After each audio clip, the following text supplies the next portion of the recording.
there that was doing record-setting things in Arizona.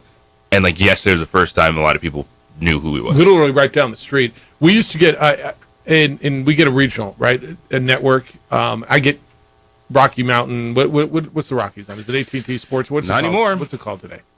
It doesn't exist Do I anymore. not get? So I don't get Rockies games anymore. Okay, but all year I got Rockies games on 683. Yeah. Whatever. Bally. There's like AT&T 2 months left in the Sports. season. They're like, peace. Yeah. No, I still got them like literally last week. Whatever on 683, I was getting Rockies, Dodgers. I was getting Rockies, whoever they were playing. They were on. But it used to be Arizona games, and then they switched over. But look, between the rookie, who's probably rookie of the year, Corbin Carroll, and a 16-year veteran in Evan Longoria, who was playing his 36th career postseason game. He's got 3 gold gloves. Baseball was fun yesterday. Diamondbacks beat the Brewers in Milwaukee 6-3. Phillies were winners at home over the Marlins 4-1. Twins beat the Blue Jays 3-1. And the Rangers, in front of the smallest playoff crowd maybe ever, beat the Blue Jays in Tampa Bay, or in Tampa, or in St. Petersburg, 4-0. Biggest surprise, Rangers? Diamondbacks. Okay, that's fair. And they went through the bullpen, man. They emptied it. Torey Lovello and then they got their ace going tonight. They're They're win set. 2 and move on. And so do whatever you need to do. And for the Brewers, Corbin Burns matching the shortest outing of the season. Their ace only going 4 innings. And you look Arizona that they with Martell, what he was able to do, Corbin Carroll, we talked about it, Christian Walker, like that's a solid offense that they have. And that's just the one thing for Milwaukee. They were kind of searching for that all season long of just some consistency, of some more pop. And you got up to a 3-0 lead yesterday. You couldn't ask for anything else with Corbin Burns on the mound. Yeah, that's right. You got up to a 3-0 lead, and then you gave up 3. Corbin Burns gives up 3 in the third. And both teams went through 7. But if you tell me I'm going through 7 pitchers, I'm probably not giving up only 3 runs, right? And Torey was fine, letting the guy go 2/3 of an inning, and then Castro 2/3 of an inning, and then Nelson 2/3 of an inning, and then Thompson an inning and 2/3, and then he got to where he wanted to be in the 7th, 8th, and 9th inning with Ginkel and Sewald, and boy, they were something, and the crowds were everywhere you look. Like, did you see the crowd in Philly last night? I was thinking of you, JC, last night when I was watching the end of the Phillies game. And you were talking about how great the postseason baseball crowd is. And I was watching that. I was watching what I was watching in Minnesota, right? Both of those were rocking. That place, okay, when Minnesota won, it was almost like there was literally, and I know that this is rhetorical, but it almost isn't. There was this collective, you could almost feel the entire city, sports fans in Minneapolis and St. Paul, like that whole region, right? Because that, like the Minnesota teams are the teams for not only Minnesota, but pretty much for the Dakotas and that whole region up there, right? They had an 18 game. That's all they heard about. Like these dudes didn't care, but they did because they couldn't get away from it. Goes back to 2004.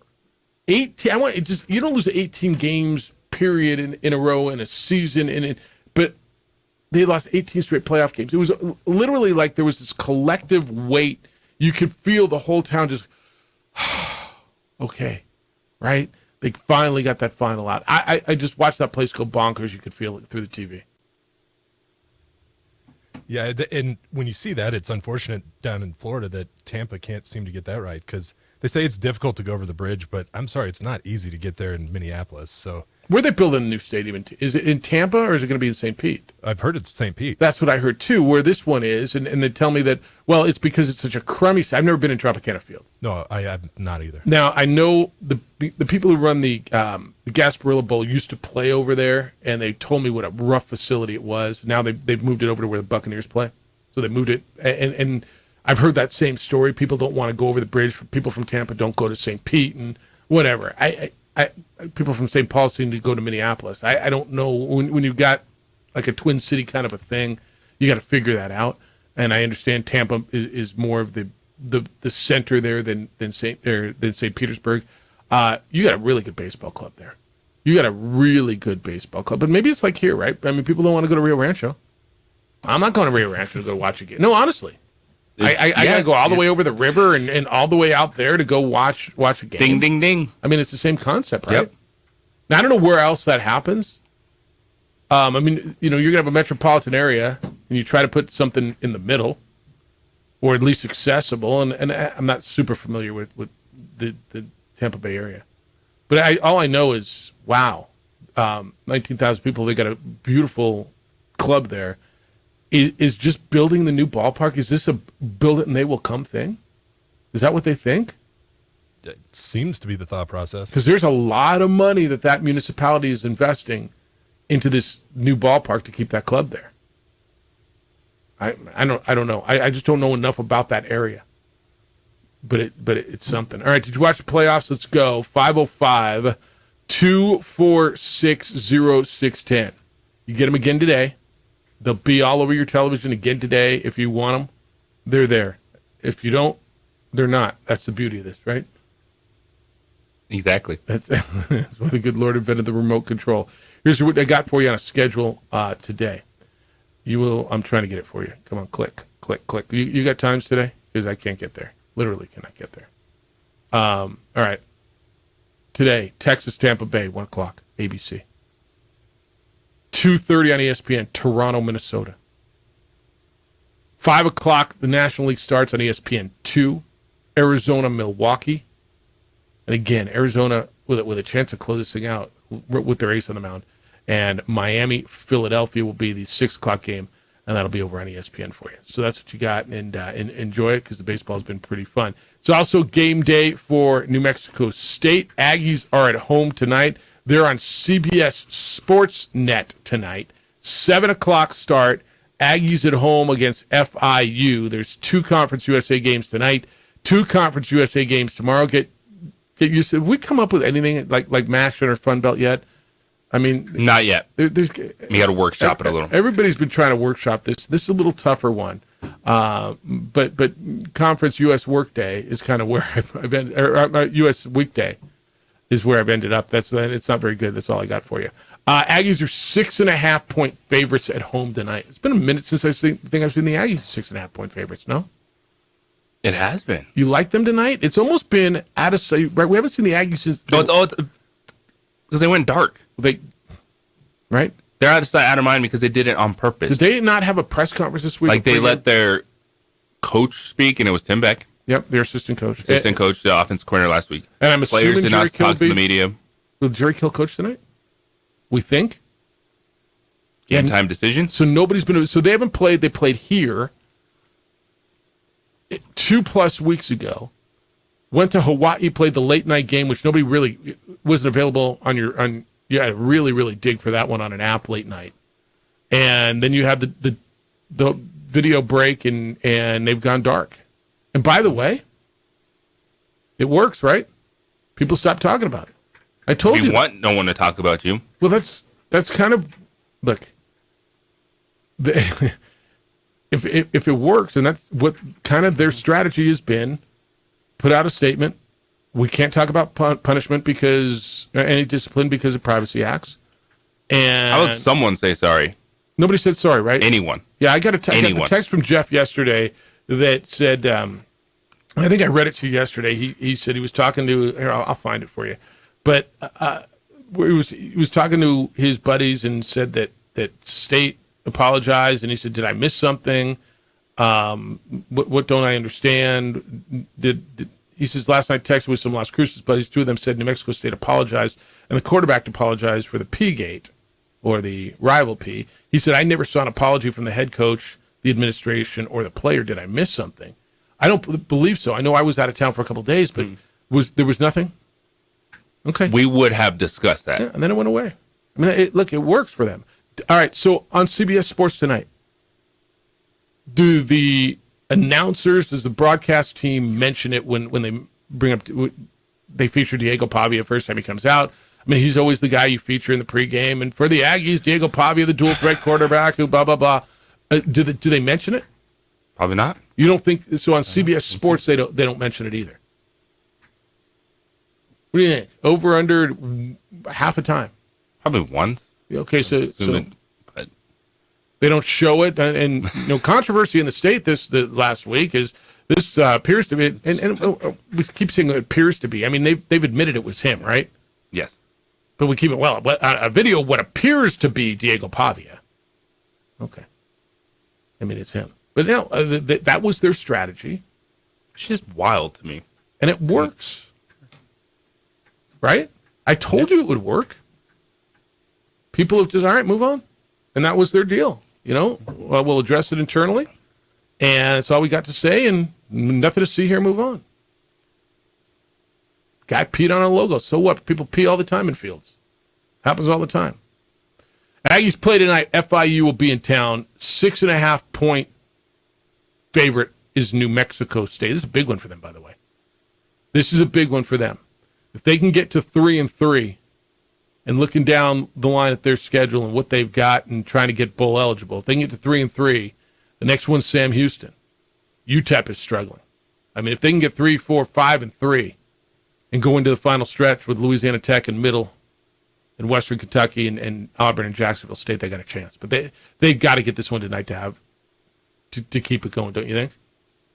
When you have to get to 7, yes. They've got to get to 7. Every game is going to be talked about like this. Now, I mean, you're gonna hit the Western Kentucky Auburn stretch and figure, well, probably not. And well, I mean, if you miss these, then then that one doesn't matter. Yeah. All right, 505-246-0610. Coming up at 9 o'clock this morning. I hope you can be with us then. United boss Peter Trevisani is scheduled to be here in studio, and I know Peter's been a number of places, and I appreciate him doing that. As the proposal was introduced to City Council on Monday, Mayor Keller made it public last week at the Visit Albuquerque annual meeting on Wednesday that there is a plan that is pretty far down the road now to lease New Mexico United land out at Balloon Fiesta Park, on which they will build a stadium for New Mexico United, and it feels like it's moving and it's good. This one will not go to the people to vote on it because the public money it's state money that has already been given to the city, evidently for infrastructure improvement out there. And from what we understand, we'll talk to Peter about it. The stadium will be privately funded. So talk to him about the plans, how we got here.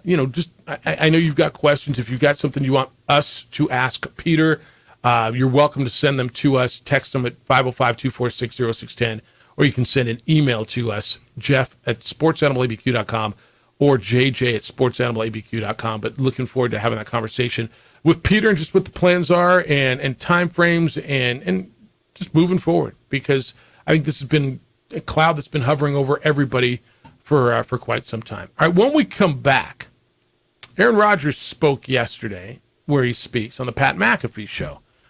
Made some news, not only because of what he thinks his timeline to come back is, but, well, welcome to New York. It's the opening drive on 95.9 FM and AM 610. The Sports Animal, your home for Sunday night and Monday night and Thursday night football. We would like to thank the following sponsors for making this broadcast possible. Young driver, this one. Hard to get her out. She'd been drinking. This one. Both of them gone. They'd been drinking, and he drove clear off the road.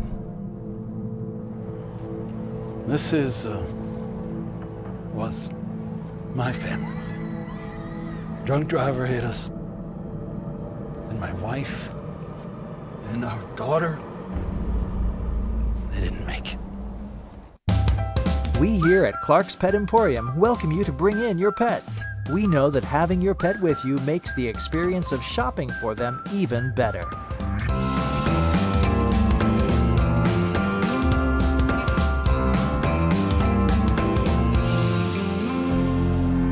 And we welcome you to bring your kids also. Clark's Pet Emporium, your pet's second best friend.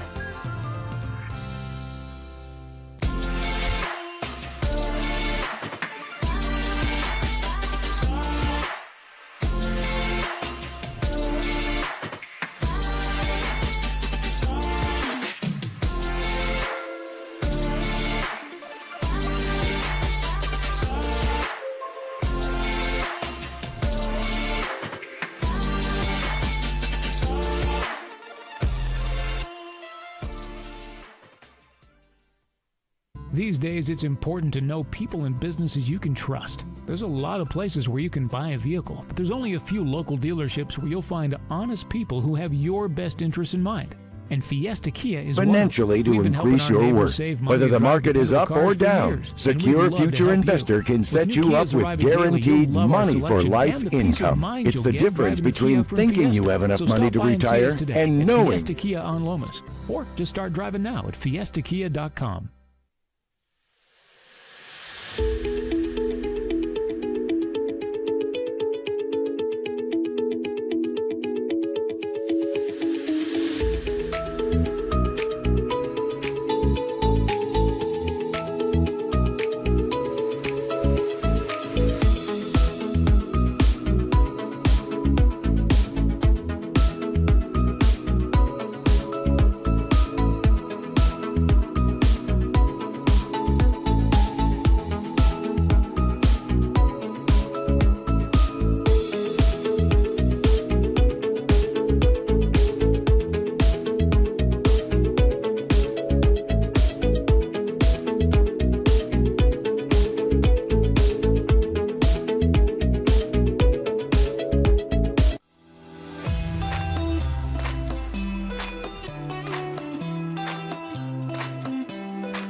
Burglary takes place in the United States approximately every 15 seconds.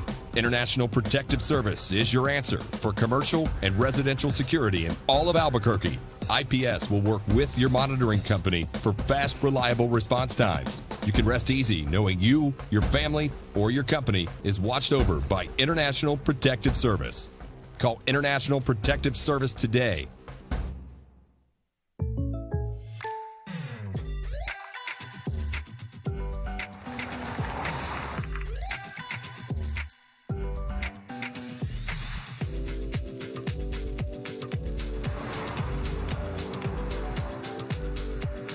Your surprisingly great rates? Contact your local State Farm agent today. If you want the real deal, call State. I have the same watch. I'm not gonna lie. That's like the one thing I still have. Well, after besides my kid, from my marriage, my ex-wife years ago when we were still married, and I've been divorced for 15 years. She bought me this tag that I wear every day. I love the watch. Forgot to put it on this morning, and literally, it's. I didn't realize how much It's like my wrist is cold. Does that make sense? It's really weird. Perfect sense. Perfect sense. It's like you're missing a finger or something very important. It's really weird. I was moving this morning. I grabbed on the way here when I realized I didn't have my watch. I'm like, oh, do I have my money clock? Okay, whew. Right. At least I got that. It's just I got my phone. I got there's clocks everywhere. It's not like I don't know. It's just weird, man. My wrist is cold. So opening drive. Good morning to you. What day is today? Wednesday. It's Wednesday already, JJ. It's Wednesday. You got a big soccer game tomorrow? You got what do you got on TV tomorrow? You got Utah State? Utah State UNM, 7:30. Yeah, catch JJ over on the Mountain West Network. Global women's soccer against Utah State. All right, Aaron Rodgers. I think it's great that he talks to Pat McAfee every week because it's content, right? He's still compelling, even though he's not playing. It's compelling, and he was talking about the rehab, but I almost think the rehab is the backup story on this. Aaron Rodgers evidently gave a talk. I don't know if it was a speech. He spoke to the team before the game, and it got out. And I guess he's upset that it got out, right? He was saying there's things that need to stay in the locker room that in sports and in some things just need to stay in the room, and there's got to. And I don't think he's wrong, by the way. I really don't. I think there's cameras everywhere, and I think within teams there's things that everybody doesn't need to hear. And we all want to hear it. We love the access. We love the fact that there's mics everywhere, that there's mics in the huddle, that there's mics like everywhere. Literally, there's cameras in the locker room. But do you agree that within teams, I mean, there's some things that just need to stay within the group? Yeah. Now, I don't know if this speech was one of them, but it got out and whatever he said, and he's upset. Look, stuff in Green Bay can stay in Green Bay, honestly. And I know this has been talked about. It always interests me, right? Aaron talks, and whether you think Pat McAfee is the media or not, he is, right? He works for ESPN. It shows on ESPN. Yeah. Well, what is media these days? Well, it's always an interesting question. I don't know. Entertainer. Okay. But when he talks to Pat McAfee, he knows everything he says is out there. That's why he does it. Right. 100%. Every week. And so he goes every week, and there he is. But yet he's upset that this got out. Look, this is New York, the biggest media market in the world, or at least in the country, probably in the world. And they care, and it's going to get out. I don't know. Everything about Aaron seems to be about Aaron. And I thought he's done everything pretty well since he's been with the Jets. It just feels like, I don't know, maybe there's nothing else for him to talk about, so he's upset. And then he called Travis Kelce Mr. Pfizer, right? Because he's doing a Pfizer commercial. It's like, all right, man, I got it. We don't have games to talk about. But it almost feels like he's grasping. That was actually a really interesting conversation overall. I watched it yesterday because they do the rehab stuff. I thought was they talk about rehab. Excuse me. The other dude's like asking football stuff, and he knows what's going on around the league, and he shares his thoughts. But it's still about Aaron Rodgers, and this is no surprise. Him taking his jabs and stuff, and he knows exactly what he's doing. Every second. Was calculated when it came to the Mr. Pfizer comment.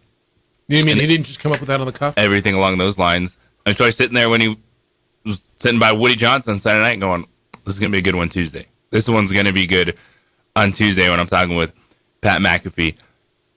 I think a lot of people are like, you're really up. Like, what do you expect to happen if you address the entire team? Like, someone's going to say something about that. That's not the end of the world. That's not a leaky ship. That's not, oh my gosh, Aaron Rodgers told us all to bleep off, and if we don't support Zach Wilson, he's leaving. Like, no, it just came out that he talked to the team. Yeah, and I don't think that's that big of a deal. No. Like, I don't know the details. Do you? I don't.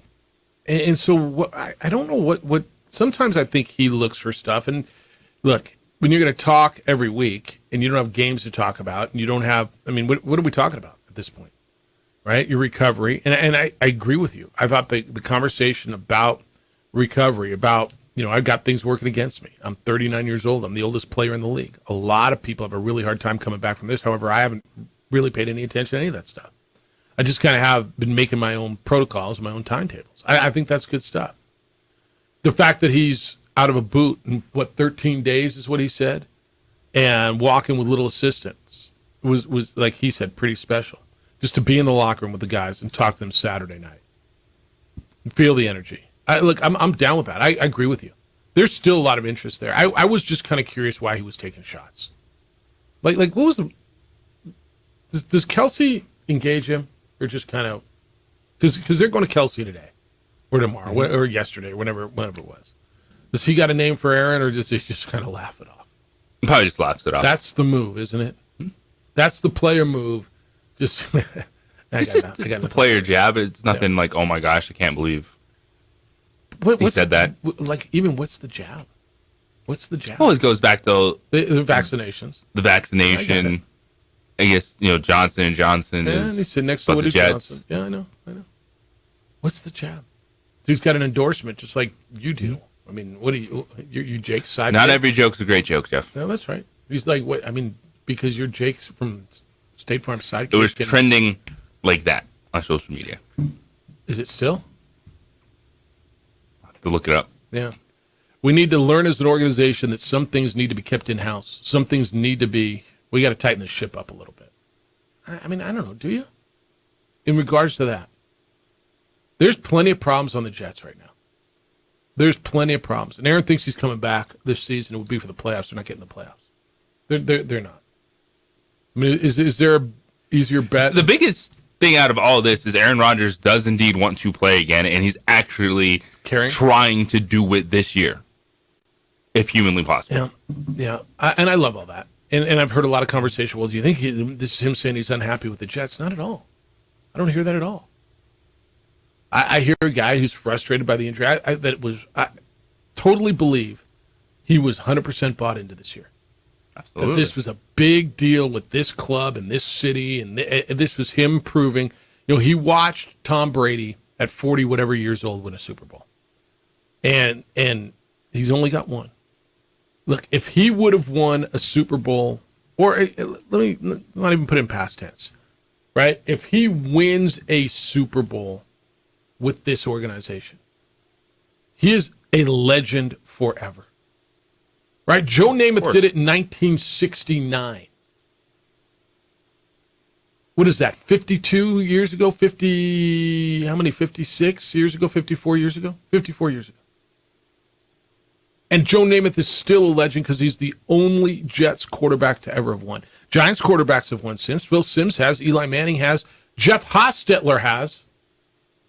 Are any of those guys, Jeff Hostetler, Phil Simms, Eli Manning, as big as Joe Namath? No. I mean, Eli's pretty big. Eli's won too. Eli, he's got his own gig, but he's not Joe Namath. If this guy wins, and he realizes that, if he wins with that franchise in that town, and now if he comes back from an Achilles, right, he's a legend forever. He gets it. Joe's still pulling, I want to kiss you. And he's still pulling it. What is he, 80-something?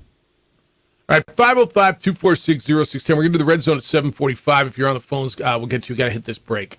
And then we'll get there. I also want to get into some other stuff. The Patriots. Is Bill Belichick, really? Is he really on the hot seat? Is he really on the hot seat? That dude? It's the opening drive on 95.9 FM and AM 610. The Sports Animal, your home for Sunday night and Monday night and Thursday night football. You may know JPR sells all kinds of... We would like to thank the following sponsors for making this broadcast possible. Young driver, this one.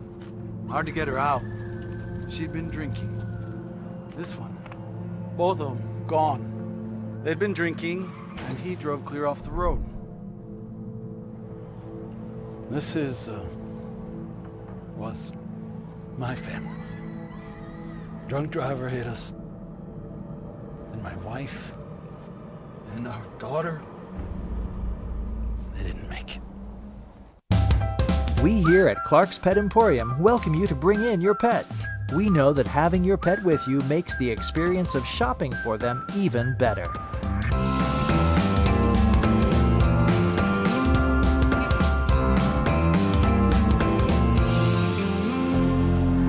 And we welcome you to bring your kids also. Clark's Pet Emporium, your pet's second best friend.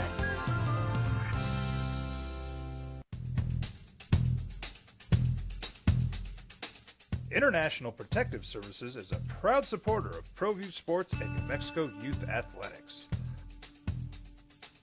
IPS provides residential and commercial security services in the Albuquerque metro area. For more info, please call 505-897-2420 or visit internationalprotectiveservice.com. Hi, I'm Steve Stucker here for Dr. Robert Melendez and the Juliet Eye Institute. You may remember me like this, but no more. The glasses are gone. I tossed them months ago because of a brand new procedure from Dr. Melendez known as RLE, Refractive Lens Exchange. The latest technology, the best eyesight I've ever had in my life, and you can check it out by clicking on the link in the description right here. Well, I'm going to the frontier, walk up to the cashier, order up a root beer and a number one. Cover it with green stuff, one scoop is not enough. Find a booth is real tough, back by the Duke. Meet my family, meet my friends in the quirkiest restaurant I have ever been. All of Albuquerque's favorite spot, it's the Frontier Restaurant. The Frontier Restaurant is a proud supporter of ProView Networks. These are more than just the sounds of a safe place to go after school. These are the sounds of interest being ignited and of mentors making an impact. At Boys and Girls Clubs, we don't do just one thing. We do whatever it takes to meet the needs of every kid who comes through those doors. Because whatever it takes is what it takes to build great futures. Great futures start here. Don't sacrifice quality and flavor when you're in a hurry. Golden Pride offers ribs, fried chicken, red and green chili breakfast burritos, and Frontier sweet rolls. 4 great locations, or visit us online at goldenprideabq.com. Golden Pride Barbecue Chicken and Ribs are proud supporters of ProView Sports.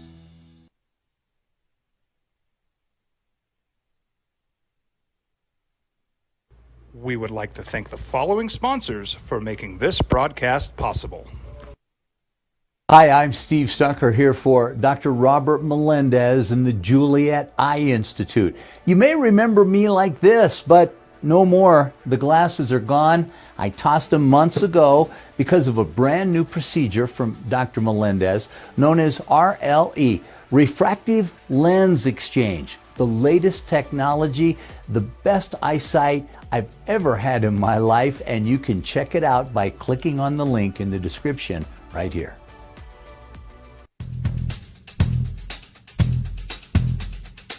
International Protective Services is a proud supporter of ProView Sports and New Mexico Youth Athletics. IPS provides residential and commercial security services in the Albuquerque metro area. For more info, please call 505-897-2420 or visit internationalprotectiveservice.com. ProView Networks would like to thank the following sponsors for making this broadcast possible. Hans Whitler Automotive, German car maintenance and repair in Albuquerque, New Mexico. Call 505-294-7684 or visit hanswhitlerauto.com.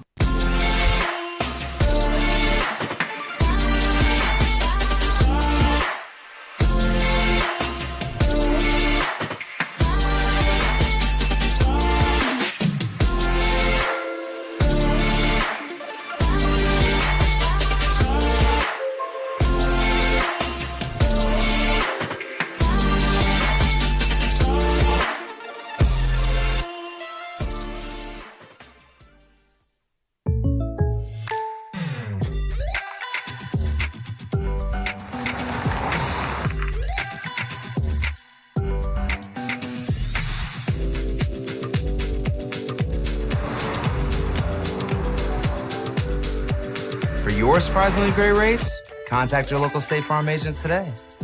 If you want the real deal, call State Farm agent Marty Size in Albuquerque today. Like a good neighbor, State Farm is there.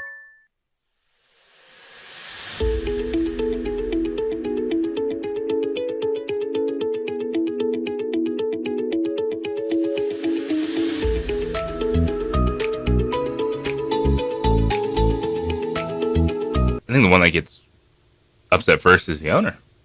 Well, it's his team. It's really all that matters. That's why it doesn't end amicably.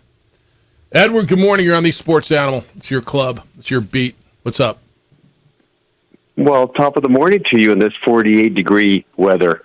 You know, there was a question last week. When does the weather change in Albuquerque? The first week of Balloon Festival, of course. By the way, I've been enjoying the Balloon Festival for about 3 weeks now. I open my door, get my cup of coffee, and I look up in the sky, and there they are. And I avoid the crowds and the $14 funnel cakes and the cotton candy wigs and whatever else they got going on down there. You don't like that, huh? But Edward doesn't like it. He doesn't like Albuquerque. The Lobos are beneath you. You can't even say Fiesta. You won't even call it by its real name. You got to call it Festival. Like you are so down on this place. It's unfortunate. But I mean, I'm not down. If only if it was New England. I got it. No, I got it. You're better than this place. I got it. Yeah, I hear you. I'm for the people and the community. I own a lot of property in this city. You know, I'm rooting for it. That's why you're rooting for it. Let me say this. There's some certainties in life. Death, taxes, the Kansas City Chiefs getting a fortuitous call on a critical third down late in the game. That's the foundation of their dynasty, potential dynasty. And then stadium talk with the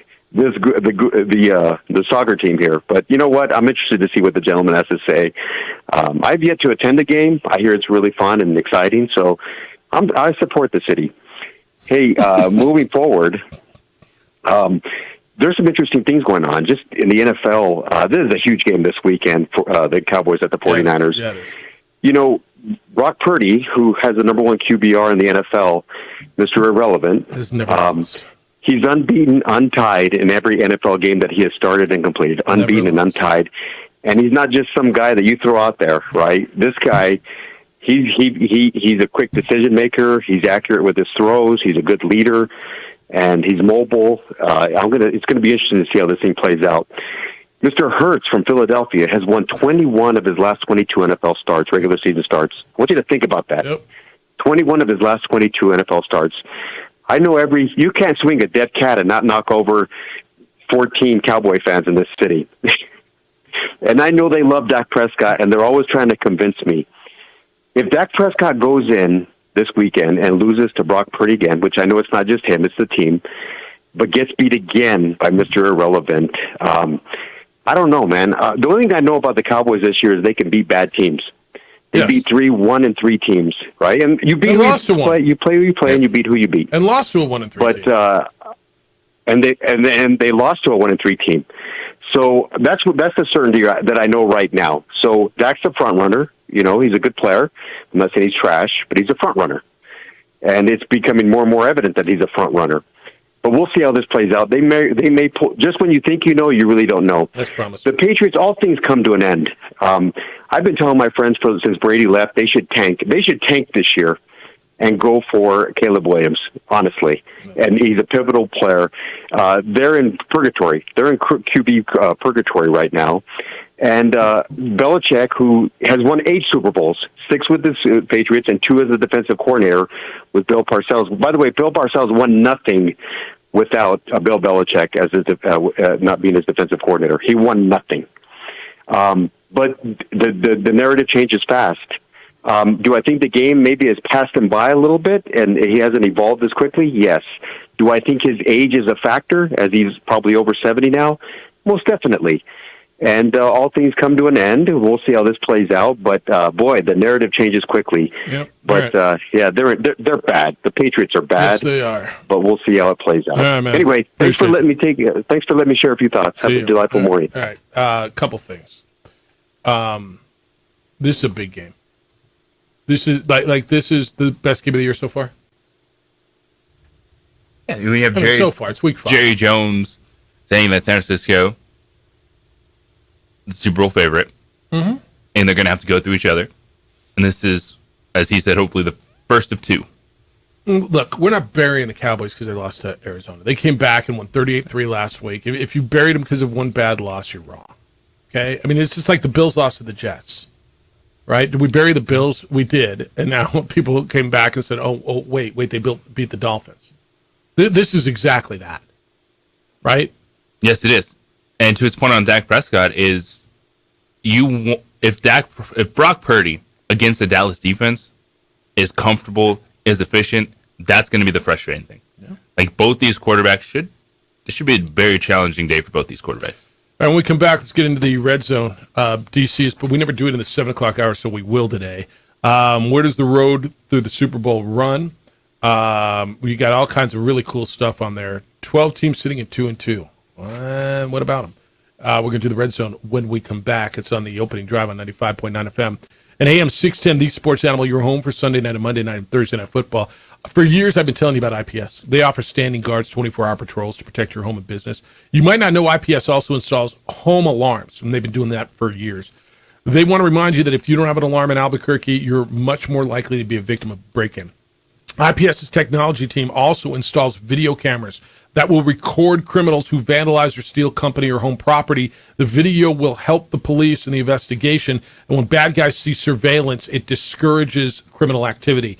IPS will set up your business or home with access control, so the only people authorized to get in will be the only ones who can get into your facility. Sign up and have IPS monitor your alarm, monitor your cameras, and when they see something on the alarm or the alarm goes off, it's usually there within 7 minutes, usually less. That's how long it takes to get to your home. IPS provides manpower and technology to protect you, your family, your property. It's a winning combination. Call them at 505-897-2420, 505-897-2420, or go online at ipsglobal.com. Passionate about making Albuquerque a safer and a better place to live and work. This report. We would like to thank the following sponsors for making this broadcast possible. Young driver, this one. Hard to get her out. She'd been drinking. This one. Both of them gone. They'd been drinking, and he drove clear off the road. This was my family. Drunk driver hit us. And my wife and our daughter, they didn't make it. Hi, my name is Daniel Chavez, and this is my business partner, David Chavez. We are the owners of Indeed Safety. Indeed Safety is a local safety consulting company helping our clients with their safety needs for their projects. One of the things we pride ourselves as a construction safety company is helping our men and women in construction get home safe every day to their families. Indeed Safety is a proud supporter of ProView Network.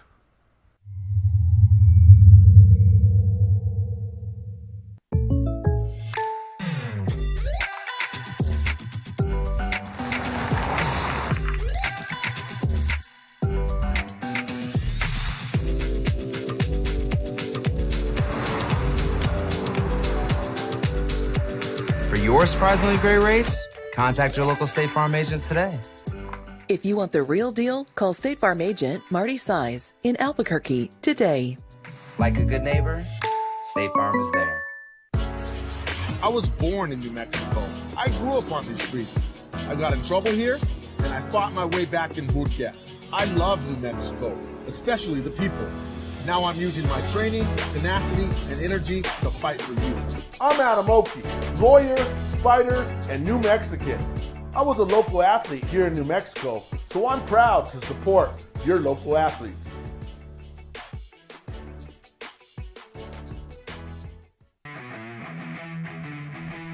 Rosendo Najar here, president of Carpenters Local 1319. Juan Junior Gonzalez, warden of Local 1319.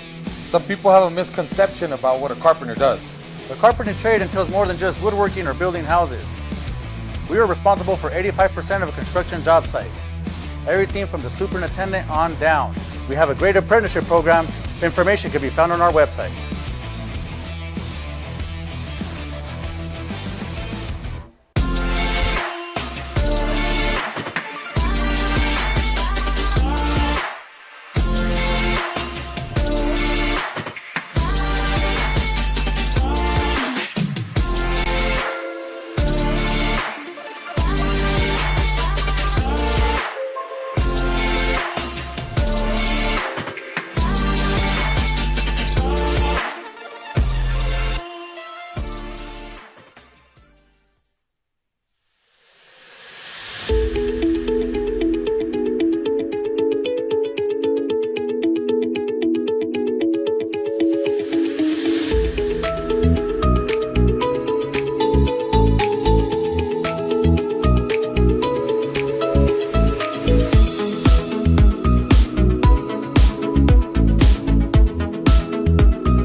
Networks would like to thank the following sponsors for making this broadcast possible. Hans Whitler Automotive, German car maintenance and repair in Albuquerque, New Mexico.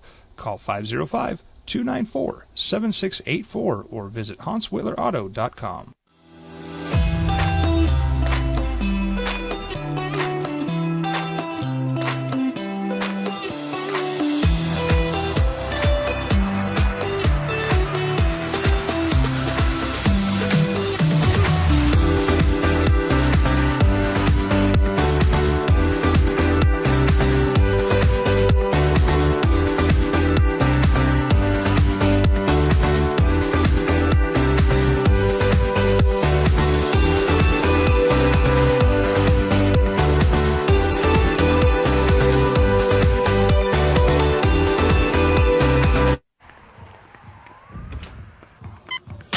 These are more than just the sounds of a safe place to go after school. These are the sounds of interest being ignited and of mentors making an impact. At Boys and Girls Clubs, we don't do just one thing. We do whatever it takes to meet the needs of every kid who comes through those doors. Because whatever it takes is what it takes to build. Starts NFL week does tomorrow night. Oh, what a clash of the Titans we got. We got a big one on Thursday night football. Thursday night football. The Bears, Justin Fields. The Commanders, Samuel Howell. Oh, what a game we got. That's what we start with. But before we go there, it's the opening drive on 95.9 FM and AM 610, the Sports Animal. We go in the red zone. How much you want to make a bet I can throw a football over the mountains? Are you crazy? I'm saying you're a football player. Oh, yeah. I'm going to Tom Brady this game. You're in the red zone with Jeff Symbieta and JJ Buck. Let's go, baby! It's first and goal. All right, over the last 10 seasons, 110 teams have started the season 2-2. 44 of those teams have made the playoffs. Currently, there are 12 teams sitting at 2-2. So I'm going to list a few of those teams, and you tell me if they are contenders or pretenders. All right, define contender. Contender for playoffs. what? Playoffs. So not to win the Super Bowl but to be a playoff team. Correct. Fair enough. All right, so Pittsburgh Steelers. Pretender. Offense is disaster. All Mike Tomlin's getting asked about is changing his offensive coordinator and just keeps digging in behind Matt Canada. This team, great defense, terrible offense, pretender. I think I agree with you. They're never under 500. This might be the year. I don't see how they score points. They feel broken. They feel lost.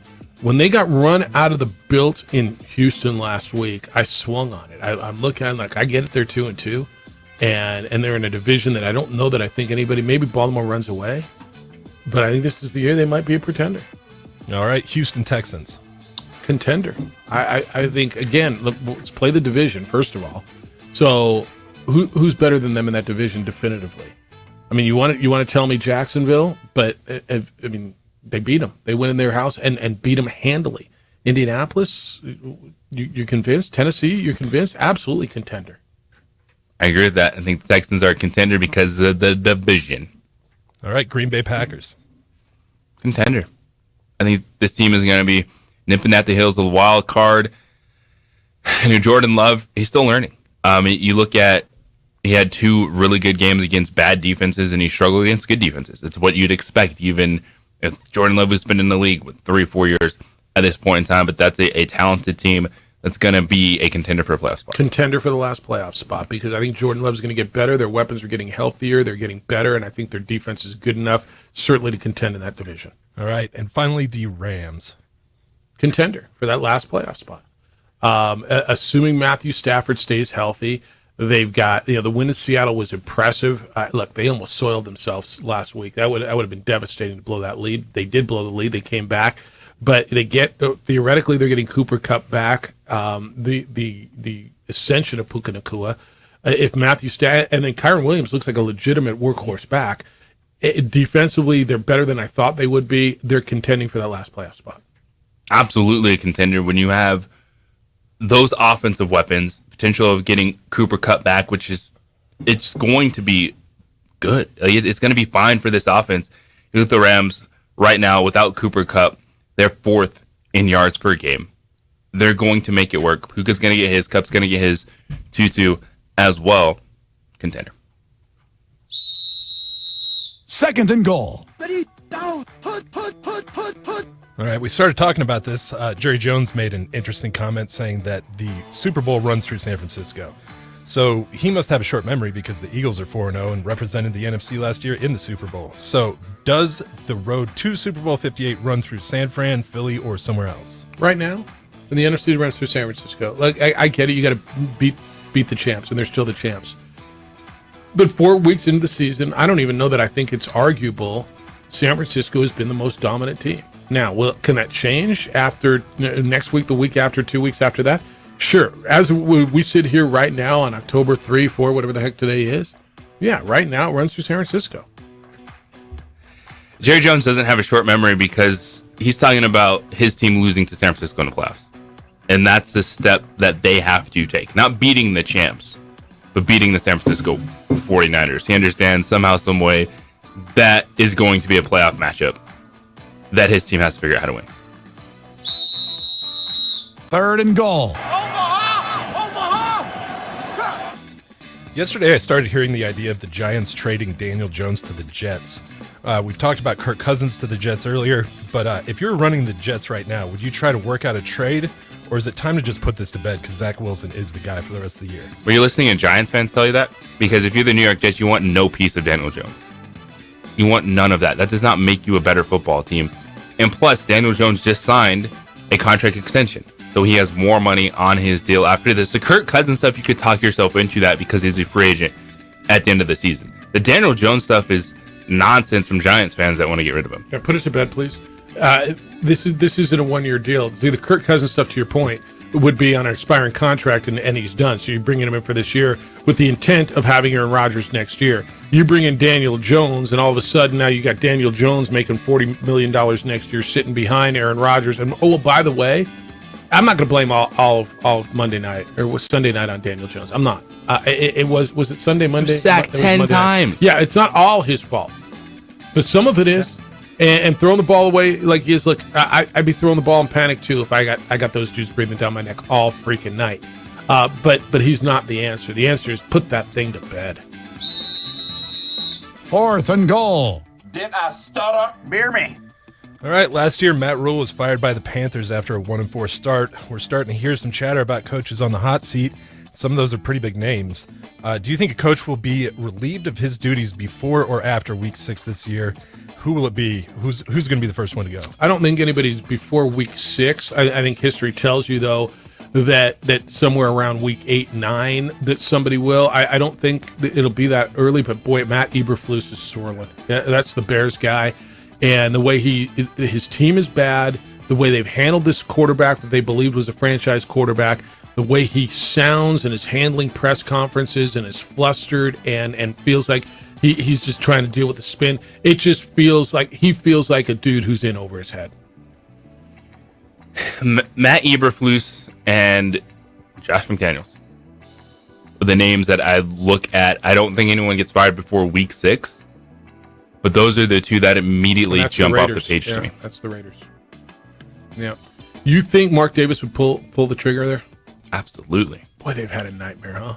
Yep. Did they totally screw? What was the dude? I'm picturing him. That was the interim head coach when Gruden left, and he ended up being like the special teams coach at Green Bay. Rich Bisaccia. And the players loved him. He did a hell of a job, but he wasn't nearly a big enough name for Mark Davis. They should have kept him. And I said, this isn't hindsight. I said that at the time. That was a dude who looked like, I get it, it wasn't sexy. Losing's not sexy either. It wasn't a sexy move, but that was a guy who held it all together. I thought that he has totally mishandled this thing. When the Gruden thing blew up, the two guys who held it together, he got rid of. Bisaccia and Derek Carr. You're not in a better place. No, they're not a good football team. Now, they should have beat the freaking Chargers with a backup quarterback there, or at least gone overtime. Maybe had a 2-point conversion to win it. I don't know what he. Do you think he would have gone for 2? Like, they were at the 3-yard line with a minute 40 something to go. They were knocking on the door, and he throws that deep out route that gets picked.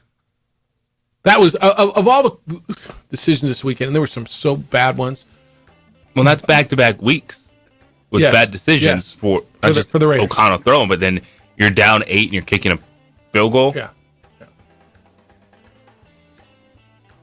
Who's your guy in the hot seat? Eberflus. What he's doing out there, I just scratch my head. He's got a ton of weapons to work with, and he's doing nothing. So does he have a ton of weapons? I mean, one of them's not even. He doesn't even come to the stadium in Claypool. Yeah, that's a weird situation. I mean, I think DJ Moore's good. I don't know if he's got a ton of weapons. He's got enough to be better than they are. 505-246-0610. You can get in on anything you just heard because, well, that's what we do here today. 9 o'clock, expecting to speak with Peter Trevisani about stadium stuff. We'll do that for about a half hour, I'm going to guess. And when we come back, the NCAA has now shrunk the window for athletes to enter the transfer portal. Why and what that will mean moving forward. It's the opening drive on 95.9 FM and AM 610. The Sports Animal, your home for Sunday night and Monday night and Thursday night football.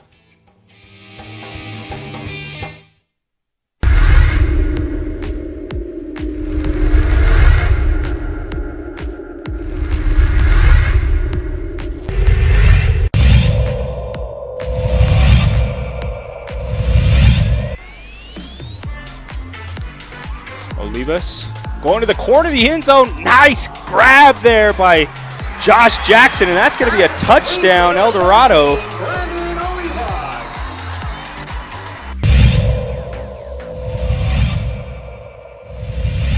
Their strong point, their focal point there. Nelson will keep it himself for some room on the right side. Nelson's on his feet, and he is in. It's a touchdown for Noah Nelson.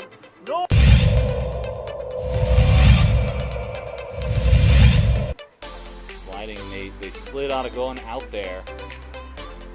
Linebacker, they're going for the big gutter play. How did he hold on to that, Ethan Olguin?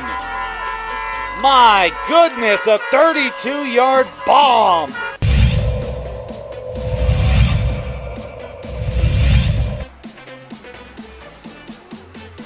He's going to launch this one long, and it's a little bit short, but what a pull down. Fabian Trujillo. Unbelievable, this man.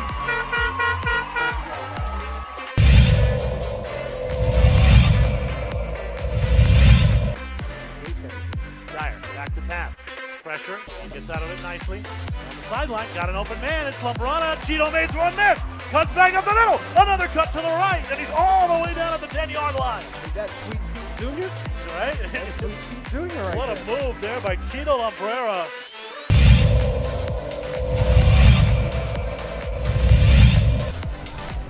Second and 1, give it to Gallus. Once again, he evades one tackle, evades two. Breaking into the open, there's a block, bye-bye. And he breaks the last tackle to get through. Jack Gallus with the touchdown.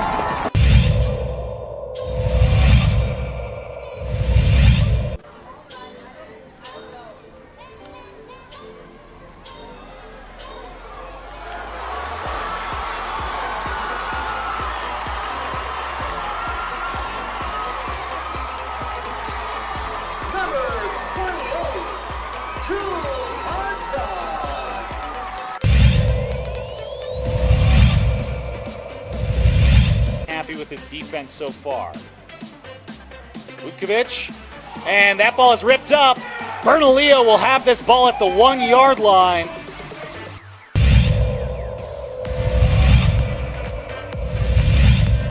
That's the extra yards for Cheeto. Dyer quickly, it's batted into the air, and it is picked off. Rams football as Rio Rancho finally gets the turnover they need as it's tipped into the waiting arms of Vincente Tafoya. Ryan Brown that punched it into the air and allowed Tafoya to come away with it.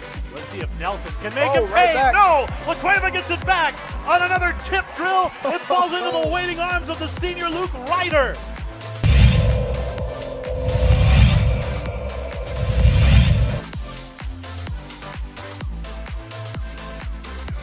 Kick is up.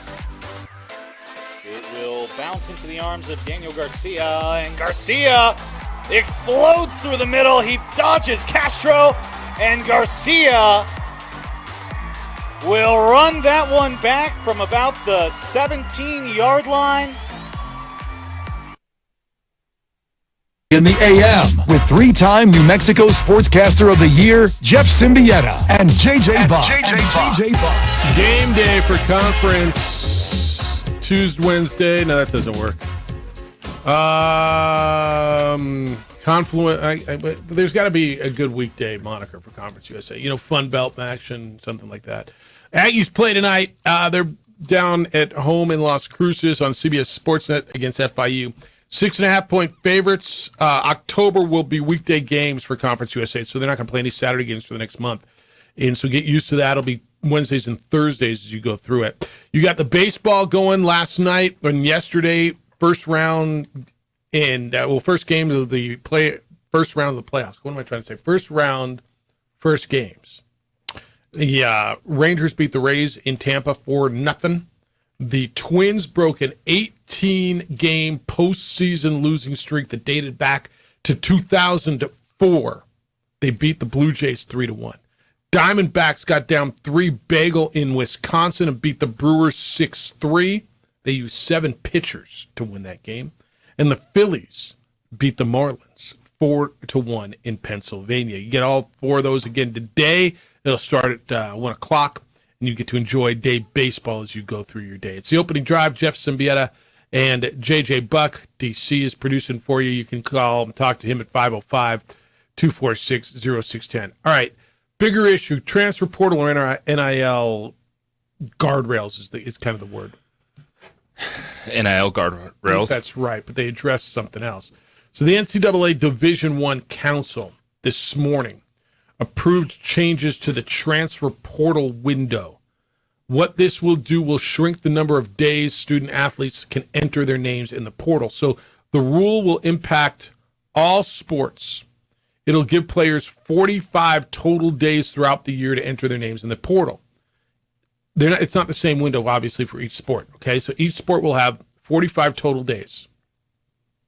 It's going to be divided up differently by sport. So, for example, before the rule change, the window for football opened up the day after college football playoff teams were announced. That Monday after, so that was December 4th last year, and it was open for 45 days. The next period would open April 15th to April 30th. That remains the same with the new rules. So the April 15th to April 30th thing, there'll be a 30-day window after the season and 15 days in the spring. So you got, if you're going to get in the portal after the season, you've got that window right after the season, right after they announce the playoff teams and the bowl games. The Division I Council proposed these changes to the portal back in January that would have basically seen a reduction from 60 days down to 3, but they voted to shrink it to 45 instead. Doesn't impact when a student athlete can transfer, but only when they can enter their name into the portal. So they can transfer basically whenever, but their name's got to be in the portal during those windows. Does that make sense? Yes. All right. So once an athlete's name goes into the portal, he or she is allowed then to have contact with other coaches and can transfer whenever. Graduate students are still able to enter their name in the transfer portal at any time without penalty. I don't know that this is going to have a huge impact. It's tightened up the window a little bit. And given, I think there's another side to this, right? Excuse me. It was always about, where the player's going. And I think there was a little piece of, well, who's staying and what am I going to have next year? How do I recruit? Am I recruiting for 4 open spots or 6 open spots, right? Yeah. And I think it's fair. It's fair to look at the other side of it. I get it's all about the student athlete, but I'm constructing a roster. I'm a basketball coach. I got 4 people leaving or 6. And then we know you've got a little bit more control on that. So I don't know that I have a huge problem with this. All right, NBA stuff is underway. You guys this is your beat. What's the beef between the Nuggets and the Lakers going on right now? Lakers and Nuggets will open up the season. It's only 3 weeks away, by the way. And it's good hype and it's almost must-see TV for game 1 out of 82. But the Nuggets swept the Lakers last year, if you recall, in the Western Conference Finals. They went on to beat the Heat. They won the title, the whole thing. And Michael Malone was introduced as a Lakers daddy during the team's parade celebration. Who was that, the PA announcer? Or the radio guy? Is that who did it? Vic Lombardi. Yep. That's the radio guy?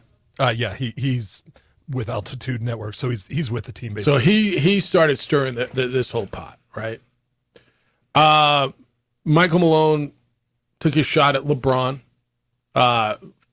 following the loss to Denver. He said, speaking of Lakers, I just want you guys to know this breaking news. I'm thinking about retiring, so don't tell anybody. Whatever. Is this real? I mean, it sounds like there's a pretty good hatred, and the Lakers are just sitting back, just going, all right, enjoy your little trophy because we're coming and we're better. And I'm not sure they are better. But this feels like there's some real good animosity going on. Absolutely, it's real.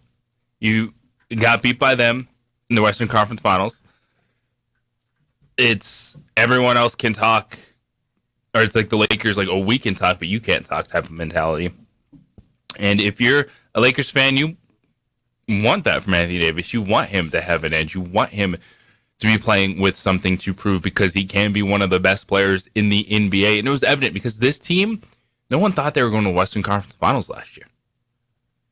As constructed. The Lakers? The Lakers. Yeah. And they have the potential to do that again this year, even with however the heck old LeBron James is right now, because they did find something in Austin Reeves.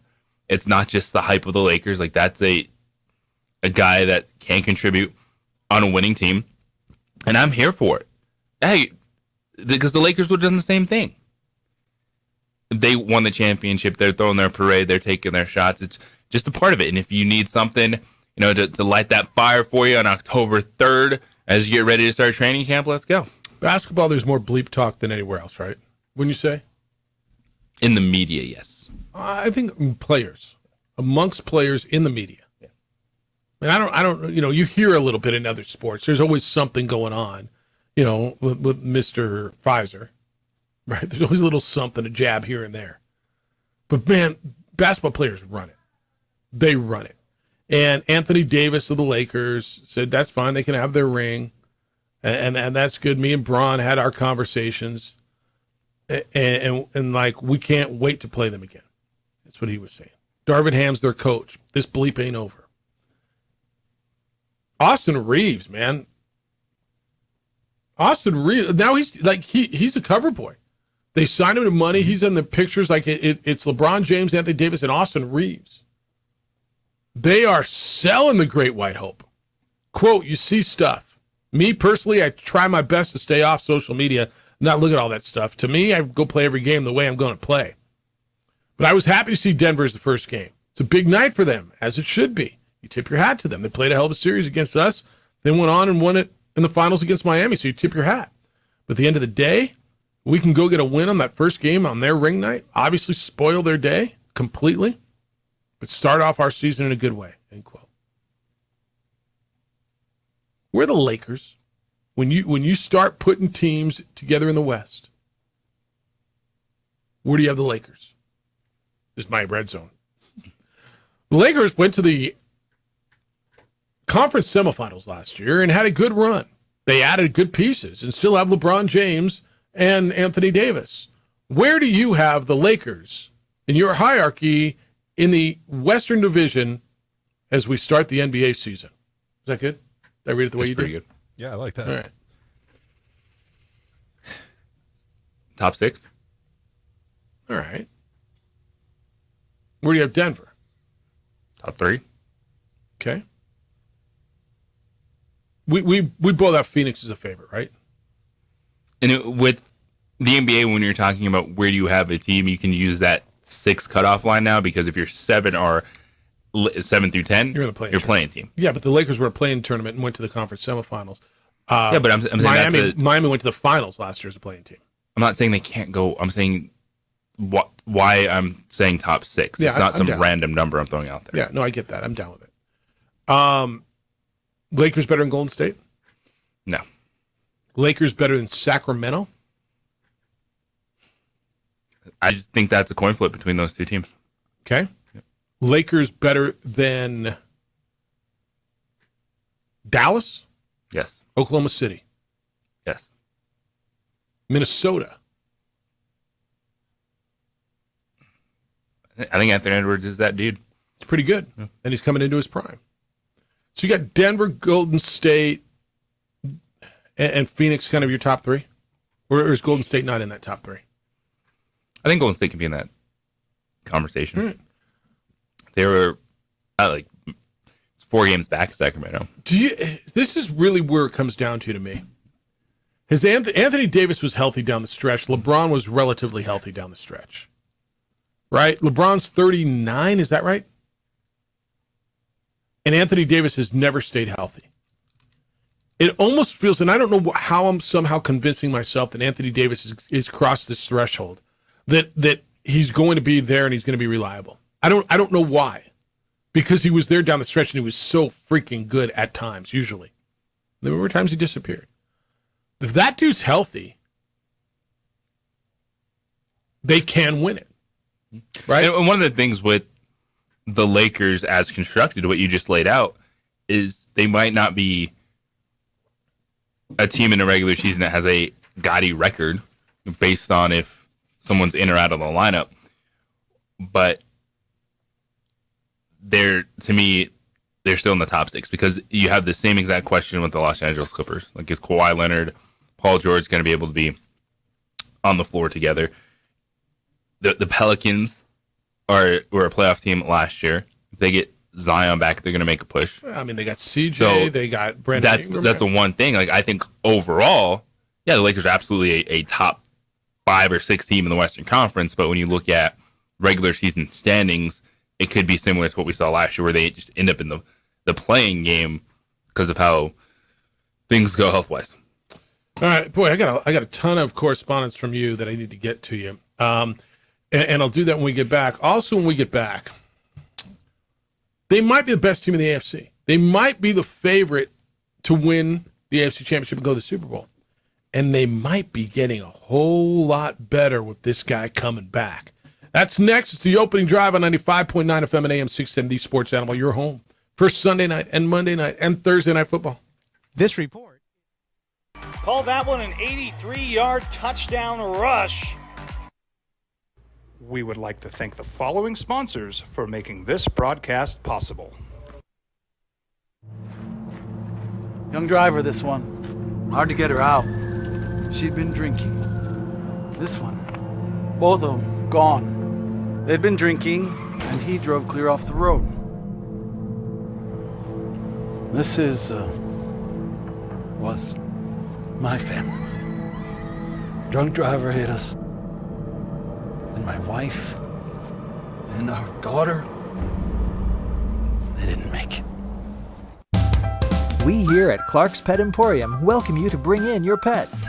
We know that having your pet with you makes the experience of shopping for them even better.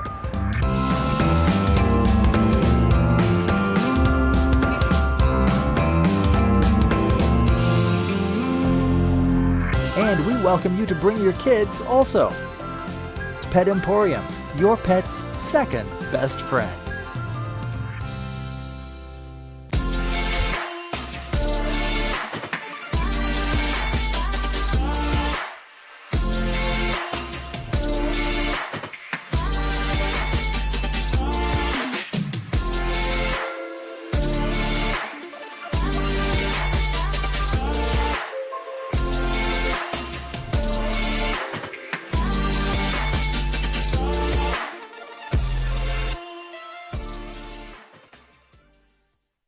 These days, it's important to know people and businesses you can trust. There's a lot of places where you can buy a vehicle, but there's only a few local dealerships where you'll find honest people who have your best interests in mind.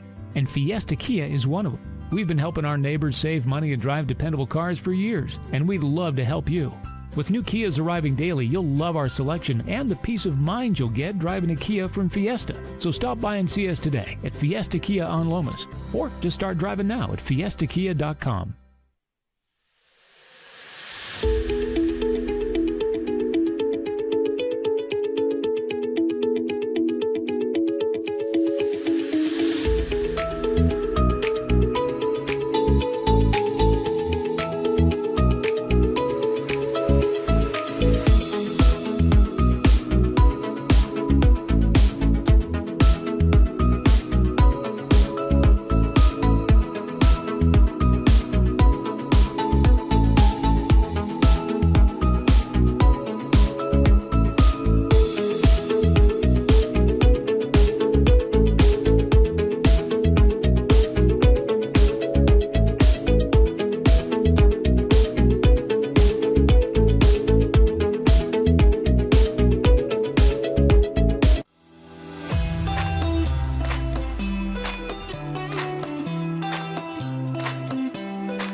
Richard says on JJ's Nugs, Jeff, is there a more under-the-radar defending champion than JJ's organization, the Nuggets? I don't know. I mean, going to a season.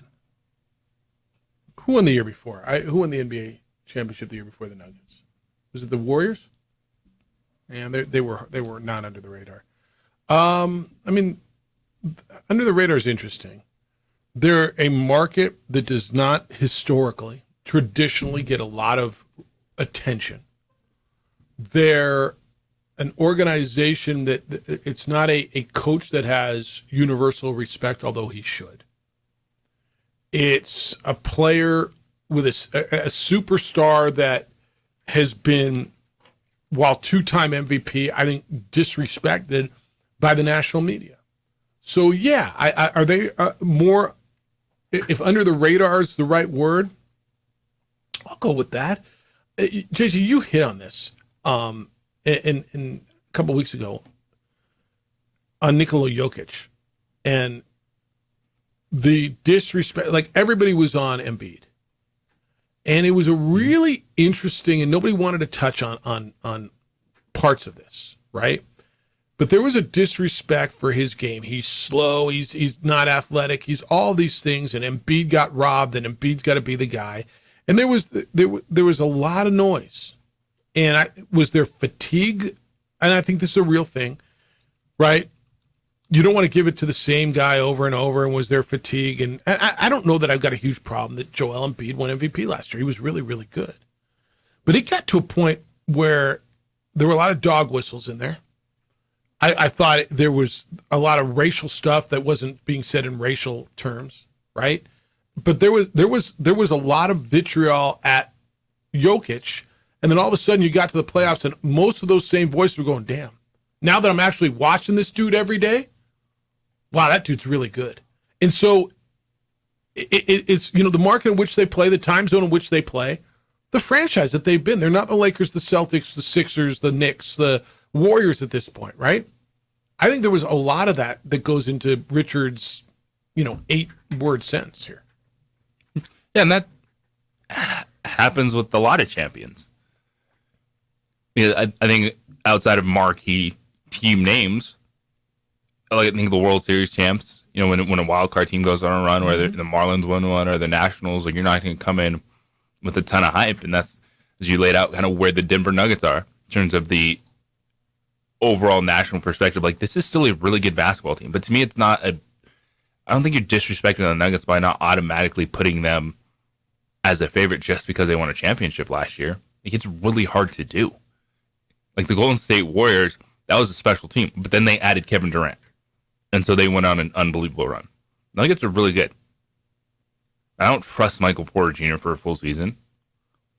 Well, I don't think that Jokic and Murray are going to win a lot of games, but to me, it's if you're telling me that I need to pick the Nuggets over the Suns or a young up-and-coming team or anyone in the Eastern Conference, I don't feel they did enough to automatically assert themselves as the favorite just because they won last year. I think that's 100% right. And I don't think that by saying they're not my favorite this year is dissing them. Like Miami, nobody's picking Miami in the East either. Miami was in the final. Nobody's picking them either. I think that all the conversation is all about Phoenix, about the Lakers, about Golden State, and there's very little. And this is how it was literally all the way until, hell, I would tell you midway through the second round of last year's playoffs. They were the team on NBA TV last year in the first round of the playoffs against Minnesota. You couldn't even find them. So, all right, a little NFL stuff for you. Who's the best team in the AFC right now? Who's your favorite in the AFC? Bills just pounded Miami. It's Jeff. Yeah.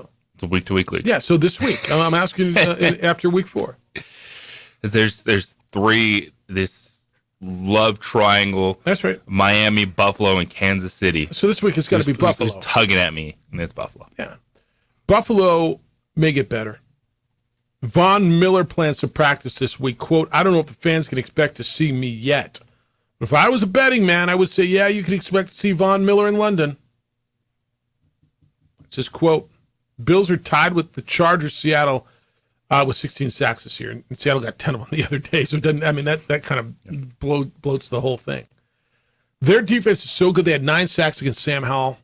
They are the only team that shut down a little bit the Dolphins. You add Von Miller back to this. If Von Miller's Von Miller, dude, they just got way better. This is how you win a championship. Yes. You already have a defense that is tied for the most sacks in the NFL, 16 overall with the Chargers and Seahawks. Now Seattle and the Chargers kind of skewed that, what they did this past weekend. But Von Miller getting healthy, a situational pass rusher that will ramp up his snaps as the season goes on. It's like people, speaking of fatigue, people had that with the Bills.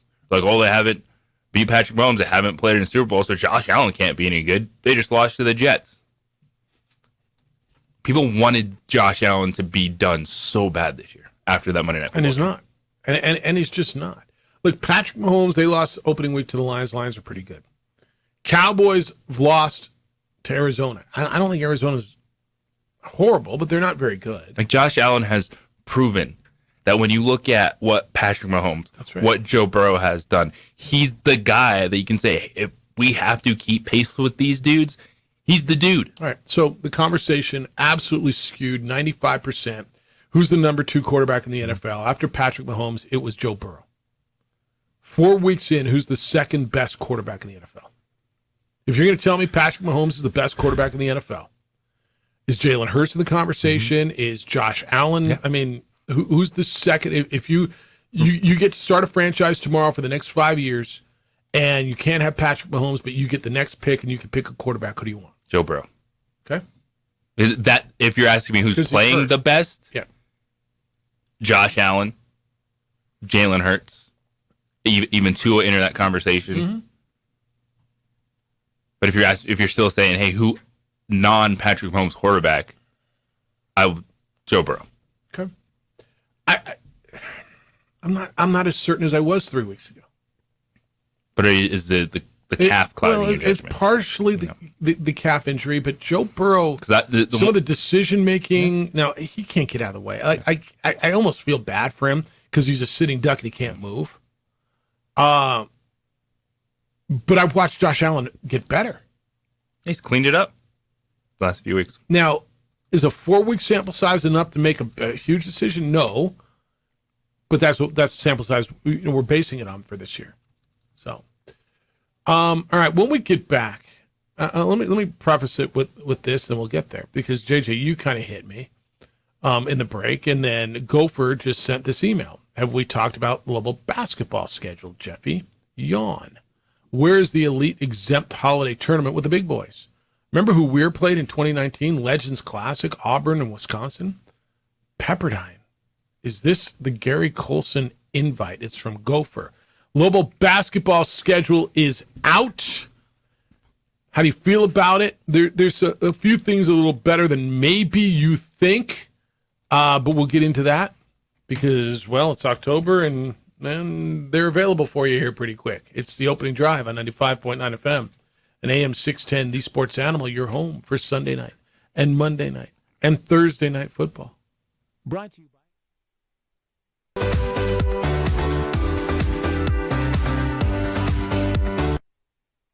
We would like to thank the following sponsors for making this broadcast possible.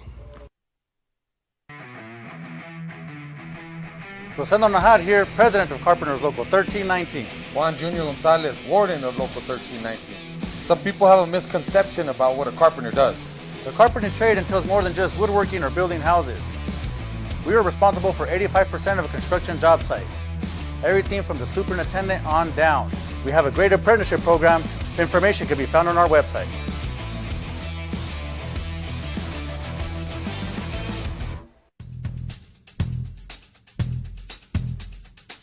International Protective Services is a proud supporter of ProView Sports and New Mexico Youth Athletics.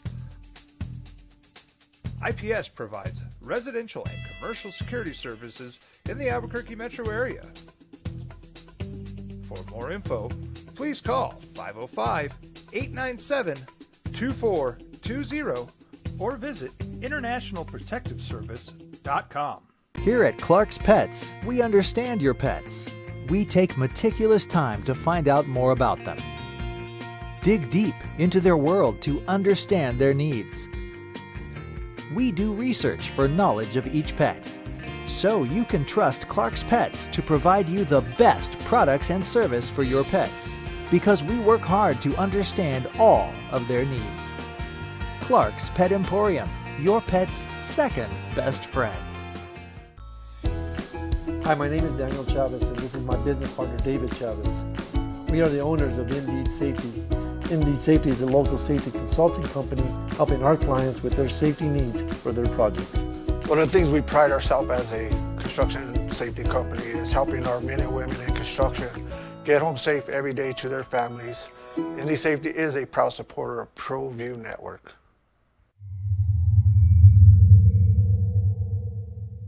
Hi, I'm Steve Stucker here for Dr. Robert Melendez and the Juliet Eye Institute.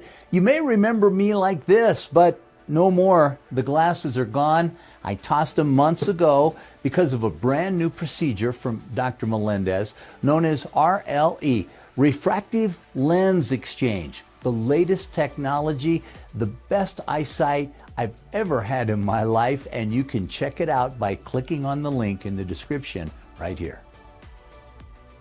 Don't sacrifice quality and flavor when you're in a hurry. Golden Pride offers ribs, fried chicken, red and green chili breakfast burritos, and Frontier sweet rolls. 4 great locations, or visit us online at goldenprideabq.com. Golden Pride Barbecue Chicken and Ribs are proud supporters of ProView Sports.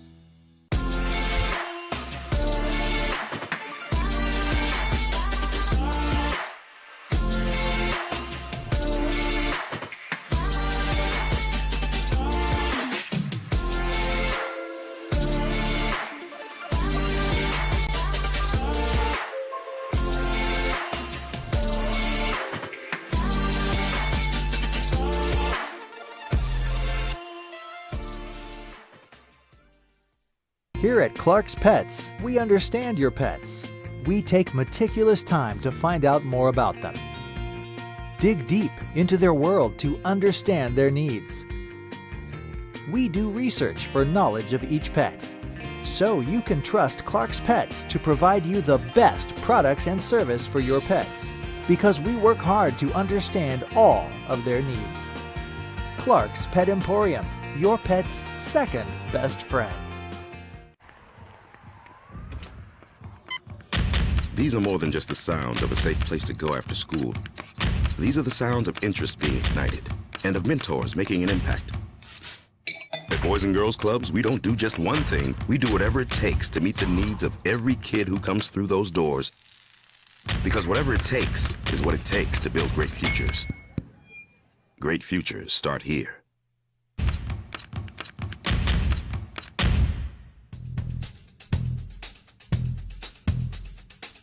International Protective Services is a proud supporter of ProView Sports and New Mexico Youth Athletics.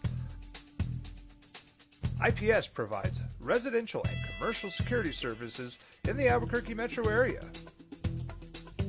For more info, please call 505-897-2420 or visit internationalprotectiveservice.com.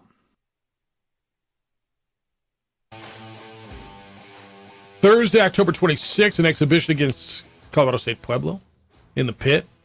November 1st, New Mexico Highlands exhibition, then for real against Texas Southern on November 6th.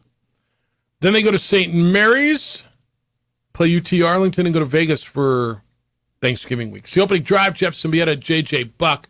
So how do you feel about the schedule? And I just read you that email. Gopher's not all that impressed by it. JJ came out, and the highlights are, the non-conference highlights are New Mexico State, right?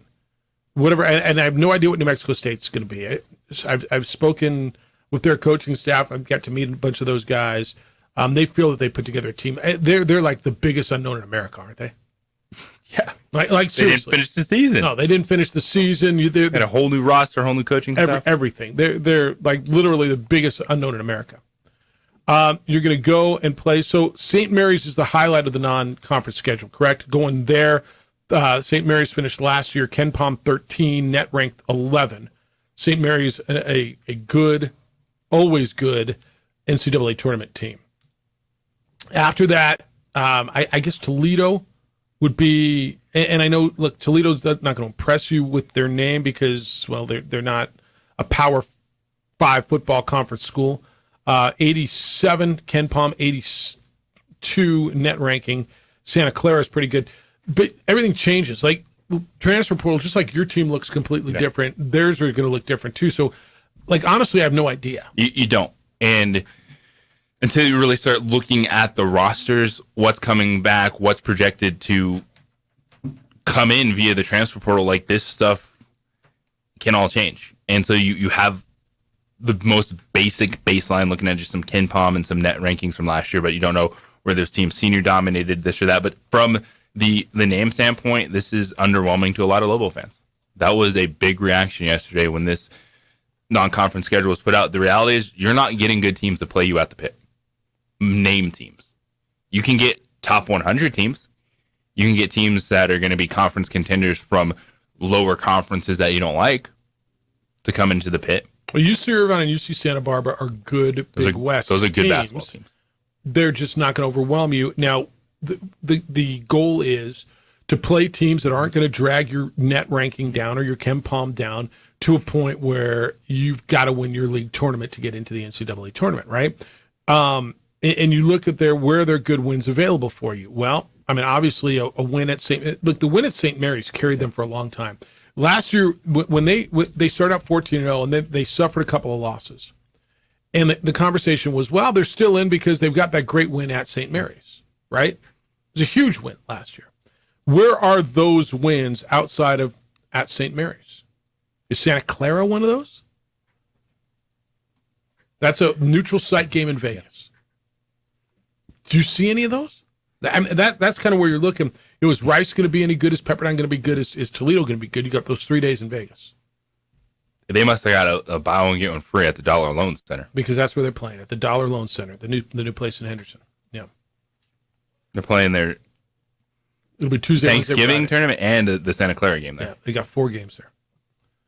Tuesday, Wednesday, Friday of Thanksgiving week. They're going to play one of them. It's like 9:15 in the morning too. Oh no, that's at night. Sorry, 9:15 at night. 9:15 at night. Yeah, there's no margin for error.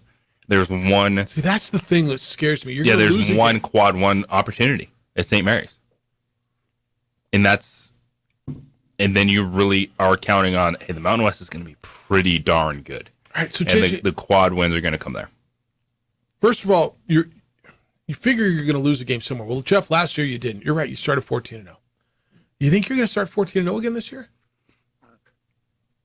And so where not with St. Mary's being the second game of the season, right? So where's that margin for error? And then as you go into the league schedule, are you going to really know what they're all about? You're going to have a good idea what they look like, but then you play Colorado State, Wyoming, and Vegas, and San Diego State to get started. And that's what you're counting on, though, is the Mountain West is going to be good, and you're going to pick up enough opportunities on the back end. Quad 1, quad 2 wins. You cannot have a quad 4 loss in a non-conference. It pretty much is if you lose to St. Mary's, okay, the Aggies might get you one. It's a rivalry game. Other than that, talking resume, can't drop any. They were, 64 in net ranking, 66 in Ken Palm last year. New Mexico was. I'm going to guess they'll start the season somewhere around there. It's just going to be hard to climb, isn't it? Well, won't know for a little bit until the numbers start, like a month, 2 months into the season, so we actually get some solid data points. Yeah. I look at it too. As much as it's hard to get anybody to come to the pit, the non-conference schedule, there are only 2 true road games at St. Mary's and at New Mexico State. Everything else is either in the pit or it's neutral site. It's kind of college basketball now, isn't it? It And the And fact that you're able to get 1, 2, 3, 4, 5, 6, 7 home games to fill out, because you need those because it's a budget thing. But that's why, anybody that you can get in, you have to take. Like, I get it. This scheduling's hard, you guys. Everybody's, and I saw the social media yesterday and people complaining. Nobody wants to come here. There's no benefit for Pickett, Washington State to come down here, for Texas Tech to come over here. And that's challenging. It's easy to say, do a 2-for-1, do this. Because, home and homes, you're just not getting as many as you would like. It's easy to say that, but I'm not the coach that's having to make these decisions. I'm not the coach that's, having these conversations and going, what point are you going to start to respect us? They're not. And so why would they? They don't have to. And so you have to step out, and that's why I think these St. Mary's games the last years are phenomenal. That is a great true road game. You'd love to get them in your place one year. You'd like to get them to come here, but also, if you want to be an NCAA tournament team, true road games, if you can get them versus, we're not even talking top 100, we're talking top 15. That's what St. Mary's that's ends up right. being, like a top 20 caliber team every year is fantastic. I think the one frustration is people understand scheduling and how hard it is to get teams to come. But I think Lobo fans this year were hoping for a little more splash with their non-conference tournament. And you look at that Ball Dogs Classic, and even for the most diehard Lobo basketball fan, they're in it. They're looking at it going, what? Like the marquee non-conference tournament is Toledo, Rice, and Pepperdine. I know. No, I got it, and it's underwhelming for a Lobo fan, and those teams will probably be better than you think they're going to be. Toledo was like, I like UC Santa Barbara, UC Irvine, a little Big West action at home, but I can get one a little bit more from the non-conference tournament. Well, Toledo was an 82 net ranking, 87 Ken Palm team last year. It's not a bad. I mean, that's a quad 2 team, right? Rice and Pepperdine were floating around 200. Yeah, I know. Rice was 199, Ken Palm, and Pepperdine was 188. Yeah, I get it. I know that there's some talk about the following years in regards to the MTEs, the multi-team events, and whether it's one of the ESPN-owned events, one of the other ones. I know there's some talk about that, and you'll see where it goes. You think a lot of Lobo fans are going to go to Vegas for this Thanksgiving week to go? I mean, I know that's one of those things where they say a lot of Lobo fans will go. Is that Thanksgiving week? Vegas is always okay. Attractive destination. Okay. All right. Remember last year, what were the 2 games they had? It's San Francisco and Oral Roberts, right? Mm-hmm. That was when the New Mexico State games fell off of the schedule. So you can react to this. Lobo fan, your basketball schedule is out. What do you think? Opens up your home games, your non-conference home games. Texas Southern, UT Arlington, Louisiana Tech, New Mexico State, UC Santa Barbara, UC Irvine, and Eastern New Mexico. Then you get into league play, and you get Wyoming, San Diego State, Utah State, Nevada. Nevada's on a Sunday. Did you see that? The Alfred comes back. Like, are we allowed to talk about Alfred? And like, is that the January 28th? I believe is the day of the AFC and the NFC championship games, right? Right. That's what. That Monday morning when we come in, we're gonna have a Super Bowl set, and Steve Alford and Noodles will be in the pit the night before. We have to have a big meeting on what we can talk about, how we're forming that, because I know y'all are going to want to talk about Lobos in Nevada. That's a big game. And that's a big game on that Sunday night, isn't it? Don't look at me like that. We're gonna do that'll be a podcast. All right, that's fine. It's all there for you. All right, 9:00 this morning. Peter Trevisani scheduled to be in town, in studio. He's in town. He's the big boss over at New Mexico United, and just get where the stadium's going and have a conversation about what, why, how, where, when. 8 p.m. What's that? I say at least it's 8 p.m. Yeah, it's 8 p.m. No, I know it's after all the football's over. Second, yeah, Sunday night at probably 8 o'clock. We'll wrap up the NFC Championship game. Get on out there. I know, man. I know. It's the opening drive on 95.9 FM and AM 670 Sports Animal. You're home for Sunday night and Monday night and Thursday night football. This report is sponsored by Taco Bell. In the morning.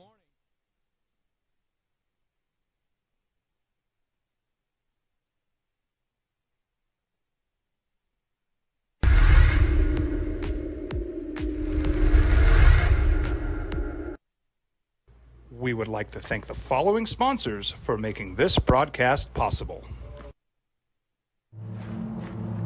Young driver, this one. Hard to get her out.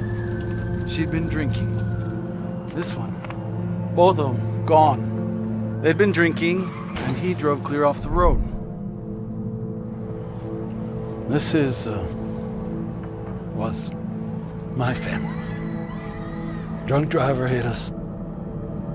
And my wife and our daughter, they didn't make it. We here at Clark's Pet Emporium welcome you to bring in your pets. We know that having your pet with you makes the experience of shopping for them even better.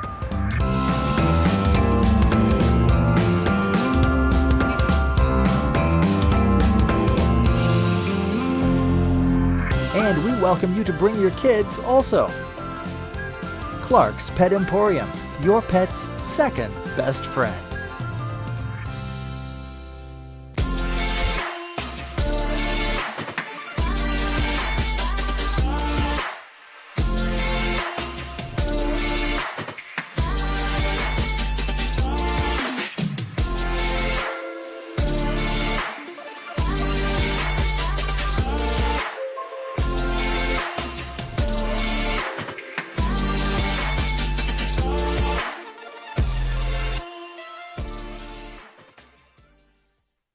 These days, it's important to know people and businesses you can trust. There's a lot of places where you can buy a vehicle, but there's only a few local dealerships where you'll find honest people who have your best interests in mind. And Fiesta Kia is one of them. We've been helping our neighbors save money and drive dependable cars for years, and we'd love to help you. With new Kias arriving daily, you'll love our selection and the peace of mind you'll get driving a Kia from Fiesta. So stop by and see us today at Fiesta Kia on Lomas, or just start driving now at fiestakia.com.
Burglary takes place in the United States approximately every 15 seconds.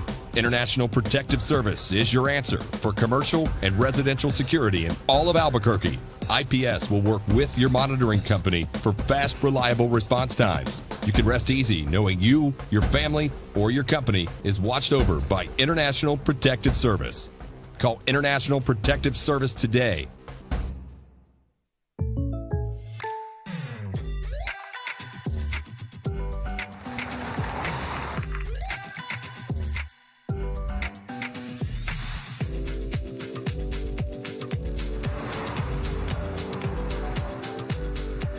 For your surprisingly great rates, contact your local State Farm agent today. If you want the real deal, call State Farm agent Marty Size in Albuquerque today. Like a good neighbor, State Farm is there. Don't sacrifice quality and flavor when you're in a hurry. Golden Pride offers ribs, fried chicken, red and green chili breakfast burritos, and Frontier sweet rolls. 4 great locations, or visit us online at goldenprideabq.com. Golden Pride Barbecue Chicken and Ribs are proud supporters of ProView Sports.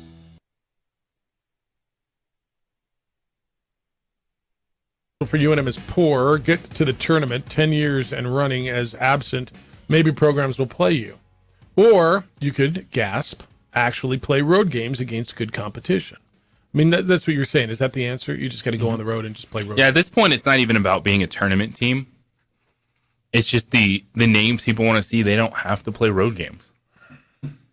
The top conferences are so hyper-focused on all they get out of their conference play because the numbers are real. Yep. They're getting 7 And teams. the names are going to play a lot of those neutral site tournament games. They fill their home schedule with college X, Y, and Z. And if you want to play a marquee game, you have to go play on the road.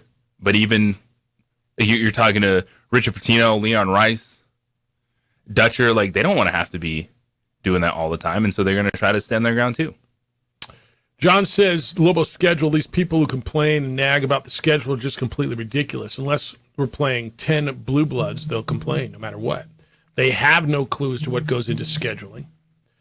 And it's a good schedule. I'm happy with it. Hey, if you don't like it, stay home. More chances for my family to go. Okay. Rod says, what's the over-under, Jefferson, on the first time we hear Lobo basketball say, we thought we scheduled well, but the opponents have let us down? I say January 12th. I'll tell you before that. Welcome to college athletics. Yeah, before that. Lenny, good morning. You're on the Sports Animal. Hello, Lenny. How you doing? So I'll just go briefly on the Lobo schedule. They do, they get the schedule they get, but they should take at least one good road game just to see where the team stands before conference play. Okay. But other than that, I mean, you also get the flip side. A lot of teams don't want to come and play in the pit. Nobody wants to come. Nobody wants to come play in the pit. So, I mean, we get what we get, and then we hope when we get the tournament play, we get better.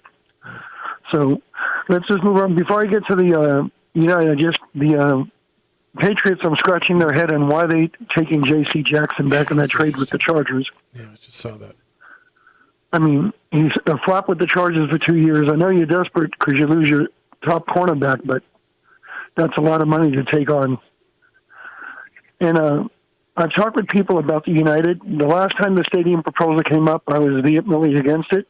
But if they're putting up the money they say they are this time, I would go all for it. Yeah, I think that's where a lot of people are.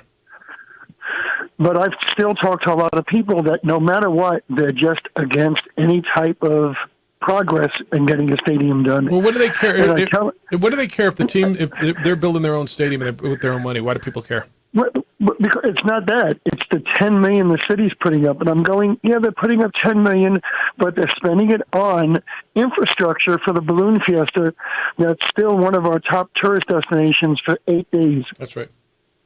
And we're getting now permanent bathrooms. I don't think people understand this either. And we're going to make revenue off of it. That facility is used year-round. People, and this is one of the things I want to talk to Peter about, that facility is used year-round. It's not just sits there and then 8, 9, 10 days a year it's used. That there are events out at the Balloon Fiesta Park all year. And if, in fact, everybody is going to get to benefit from, whether it's bathrooms, parking, whatever, then everybody wins.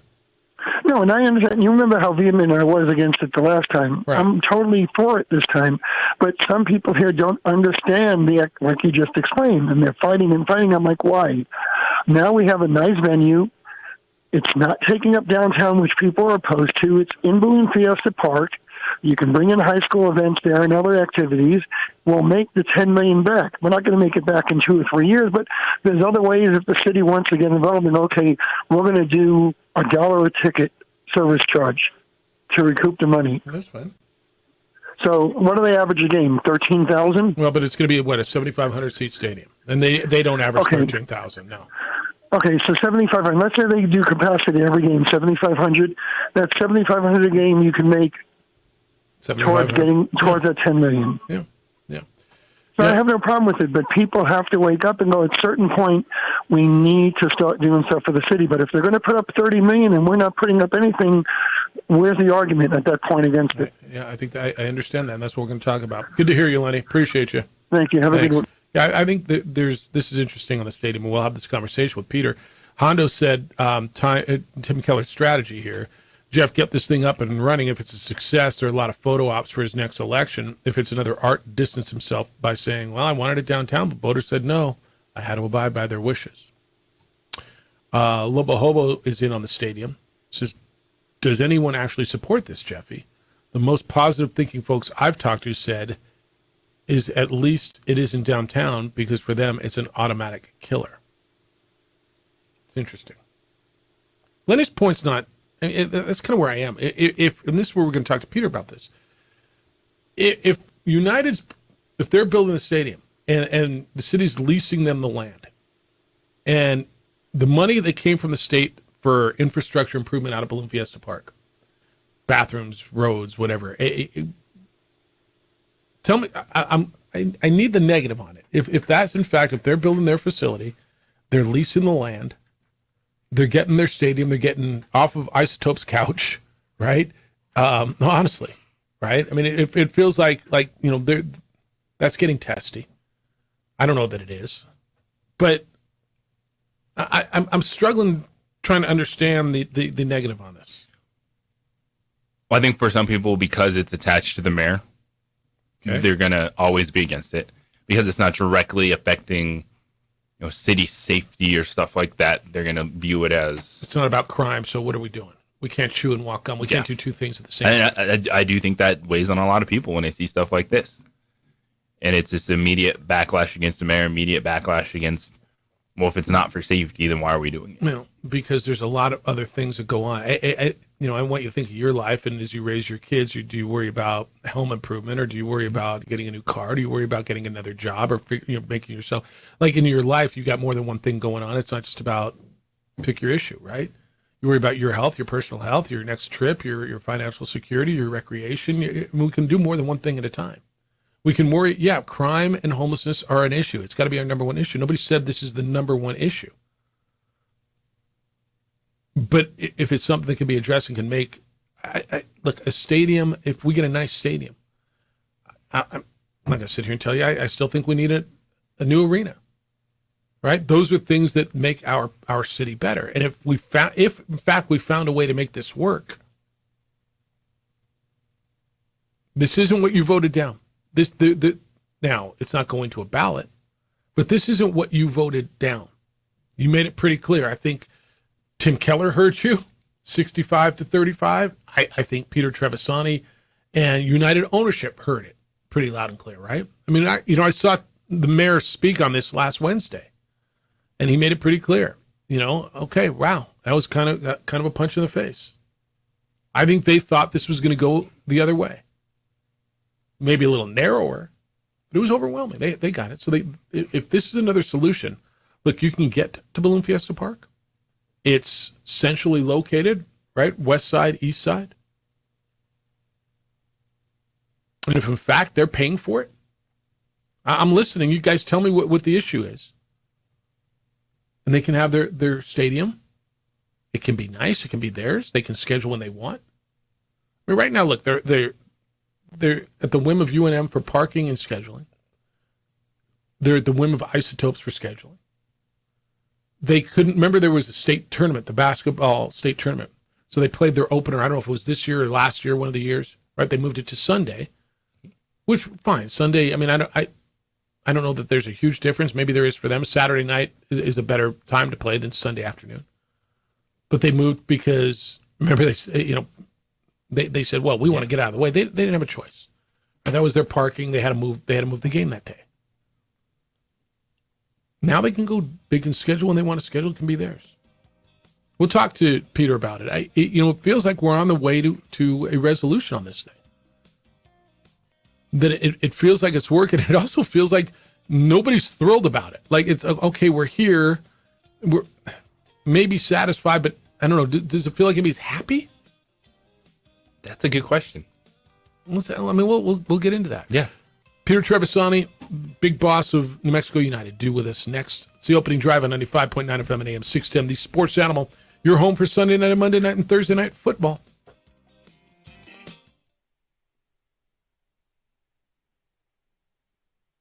We would like to thank the following sponsors for making this broadcast possible.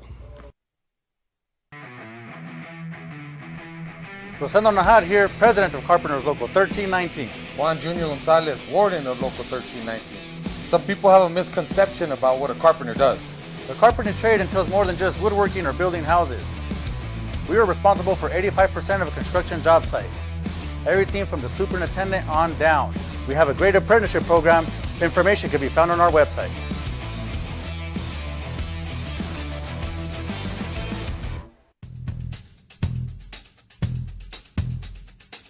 International Protective Services is a proud supporter of ProView Sports and New Mexico Youth Athletics.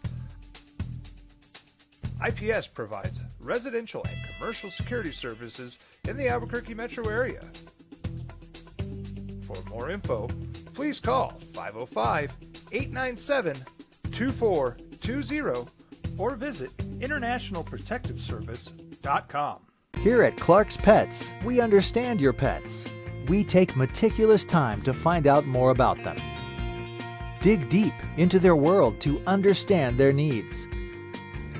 We do research for knowledge of each pet, so you can trust Clark's Pets to provide you the best products and service for your pets, because we work hard to understand all of their needs.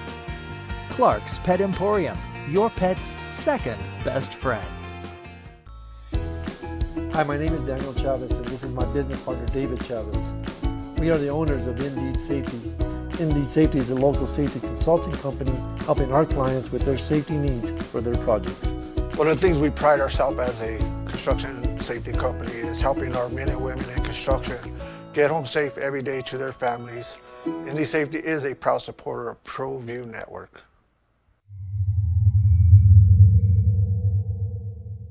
Hi, I'm Steve Stunker here for Dr. Robert Melendez and the Juliet Eye Institute. You may remember me like this, but no more. The glasses are gone. I tossed them months ago because of a brand new procedure from Dr. Melendez known as RLE, Refractive Lens Exchange. The latest technology, the best eyesight I've ever had in my life, and you can check it out by clicking on the link in the description right here. Don't sacrifice quality and flavor when you're in a hurry. Golden Pride offers ribs, fried chicken, red and green chili breakfast burritos, and Frontier sweet rolls. 4 great locations, or visit us online at goldenprideabq.com. Golden Pride Barbecue Chicken and Ribs are proud supporters of ProView Sports.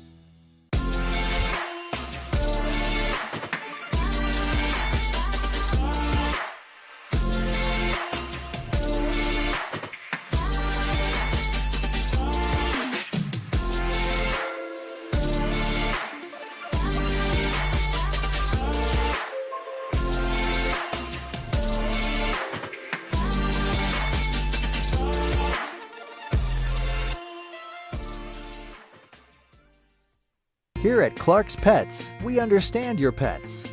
We take meticulous time to find out more about them.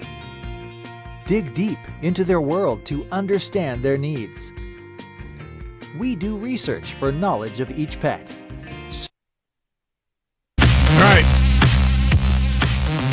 You guys got a lot to say, don't you, on this one? And I knew you would. Looking forward to the conversation with Peter Trevisani, the big boss over at New Mexico United.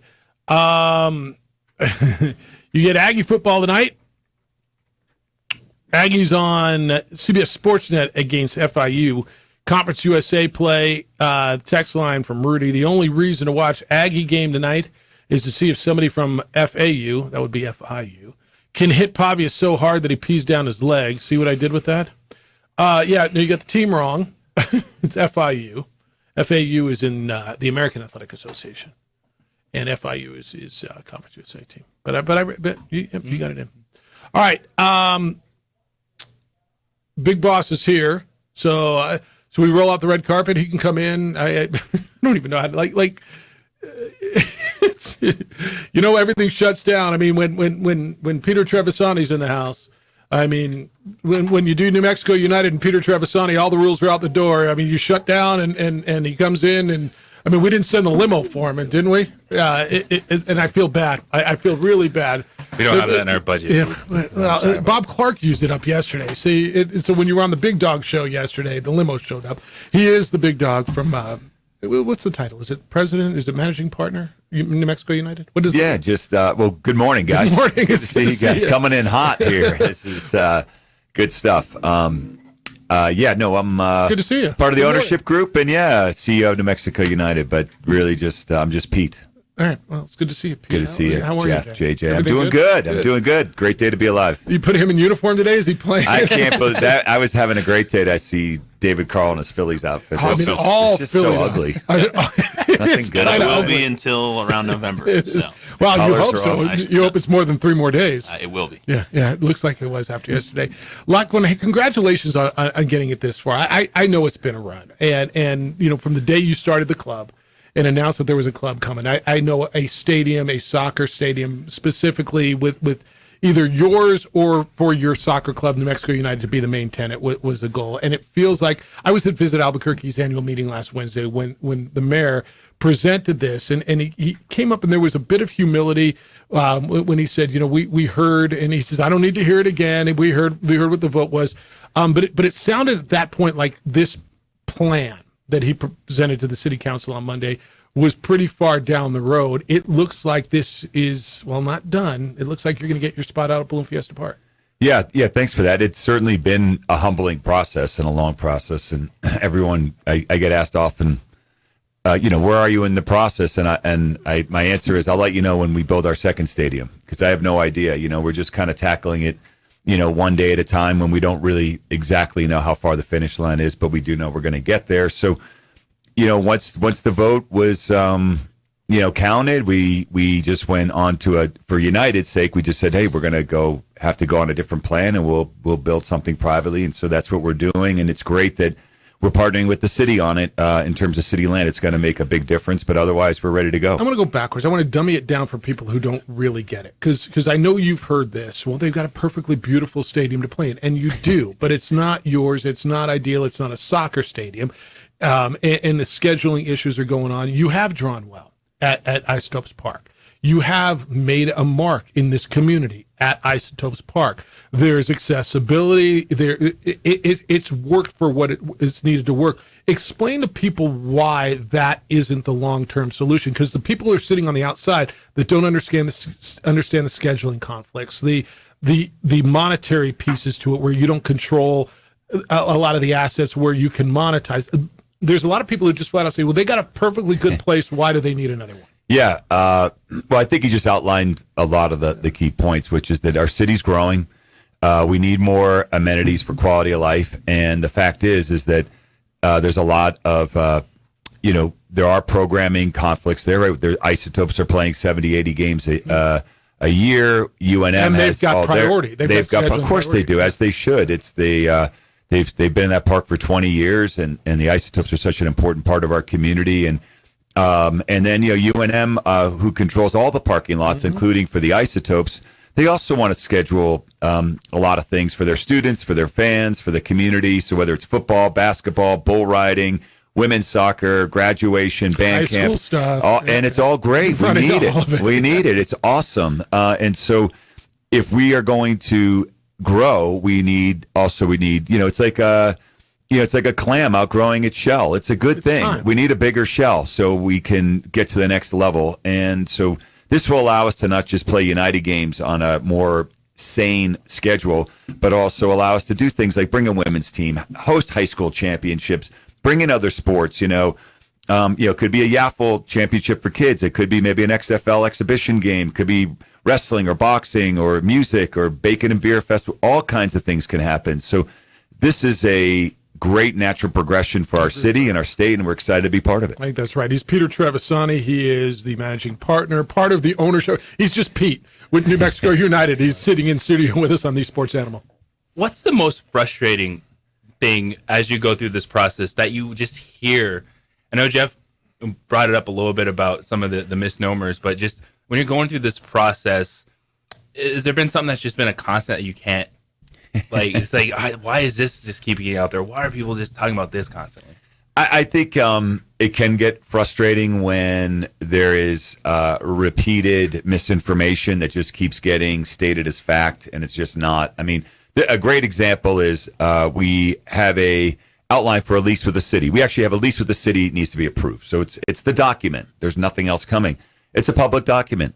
Anyone could read it. It's actually not even that long. It's a dozen pages and really just 2 pages of deal points. So anyone could actually know exactly what's in that. But instead of reading it or referencing it, it's just they're just saying things that aren't true, or they want to wants to get twisted around. And I respect everyone's opinion, and I understand there's people that don't love soccer. There's people that may not like New Mexico United. That's okay. New Mexico United's an invitation. It's not an obligation. But I think that when things are said that are just there to try to hurt people who do support the team or try to be negative for being negative sake, it can be frustrating. But we have to just push through that. We can't get knocked off course because of people who want to say no. We're not here to try to meet at the lowest common denominator. We're here to try to raise up and do something better. So we're just staying positive, keeping the facts out in front of people so that everyone can make informed decisions. And we're excited that we're going to be, putting private money into a private stadium and partnering with the city and state to guarantee it's a public asset forever. I know one of the big things about New Mexico United is you guys are community oriented, and you want it to be the focus is a soccer game. Like you have to have a good team, you have to have good facilities for your players, but you want it to be so much more. And that was kind of the initial proposal, was like, hey, this can be a stadium that's so much more. Are you happy where you are ending up at Balloon Fiesta Park? Does it feel like you guys are kind of settling, well, this is what the city is giving us, or do you still see that big vision with this stadium?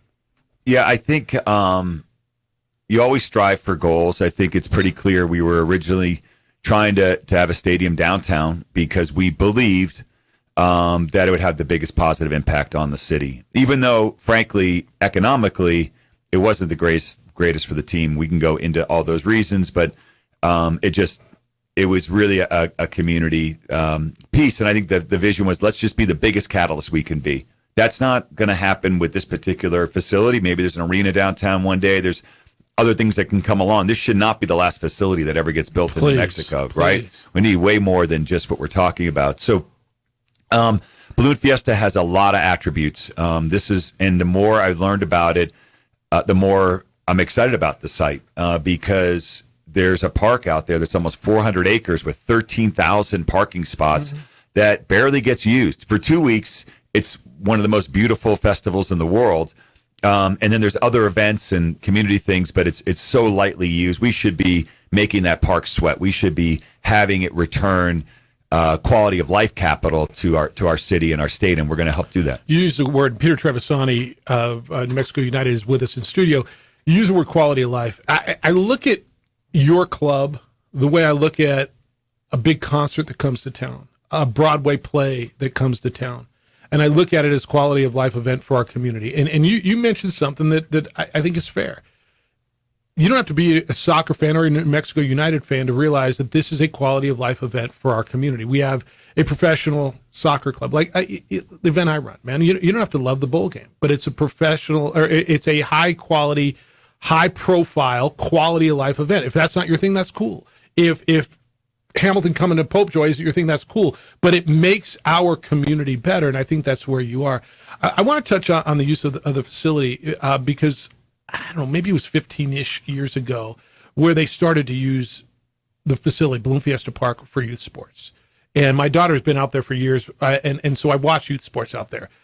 There's countless soccer teams, lacrosse out there. The facility is used, and I think it's a sense of pride that they do use it year-round. How will putting your place, we're going in the northeast corner, is that kind of right? Northeast corner of the property? Is that not right? It's southeast. Well, it's kind of, so it's central. On the east side. It's on the east side, up against the escarpment. Okay. It's kind of central as far as the field is from north to south, but it's on the east side, up against. All right, so you'll come in mostly off of Balloon Fiesta Parkway, right by Gondola Gulch. Okay, so how will that affect the youth stuff? So if there's a United game on Saturday, will they still be able to play high school youth soccer, youth lacrosse on Saturdays, a Wednesday night, will they be able to practice? Because if you go out there on a Wednesday night, Tuesday, whatever, there's a ton of kids out there, and Yes. which is beautiful use of that facility. How will this, if at all, affect that? Yeah, it's a great point. I've also my kids are now getting out of the house, but yeah, I used to go out there all the time to have them go out there for soccer practice, and it is awesome to see people using it and adults using it. So, a couple things. One, most of our games are on Saturday night, and so we'll just have to work with the youth programs to make sure that they have access in and out to a reasonable amount of time. On the weekends right now, a lot of youth soccer games are up in Bernalillo, so I'm actually not up to date on exactly how much that park is used. I mean, on it's a more Saturday. so in the spring. There's a lot. I know that the youth lacrosse teams, both boys and girls, use that as their home fields, and there's a bunch of youth soccer, and I don't know exactly what leagues they are. Yeah, so let's just say it's Wednesday night. We have a 7:00 game, and practice is at 4:30. We're just going to have to work with those organizations. Those fields are going to be wide open. It's not like we're using the fields. We're not playing on the Balloon Fiesta And fields. there's 1,300. What'd you say? There's 13,000 parking spots. We use about 2,000 to 3,000 for a game. I mean, we barely are going to scratch the surface. So, we're going to have to work out the logistics on those particular cases. But what I'm really proud that I know we'll work with the community. We'll make it accretive, and maybe they on days that we're not playing, especially.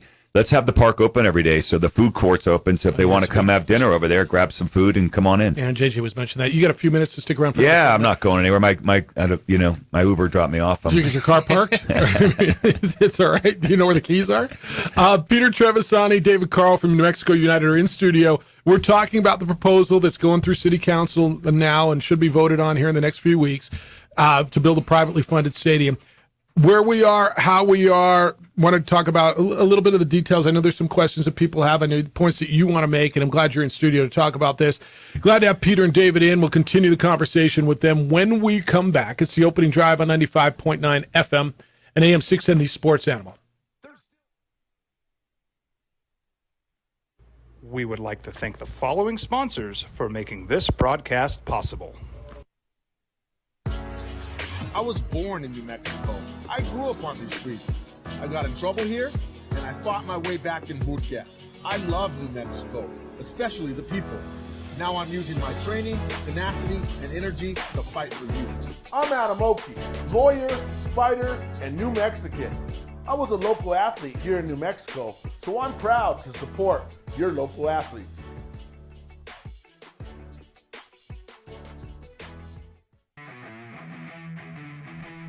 Rosendo Najar here, president of Carpenters Local 1319. Juan Junior Gonzalez, warden of Local 1319. Some people have a misconception about what a carpenter does. The carpentry trade entails more than just woodworking or building houses. We are responsible for 85% of a construction job site. Everything from the superintendent on down. We have a great apprenticeship program. The information can be found on our website.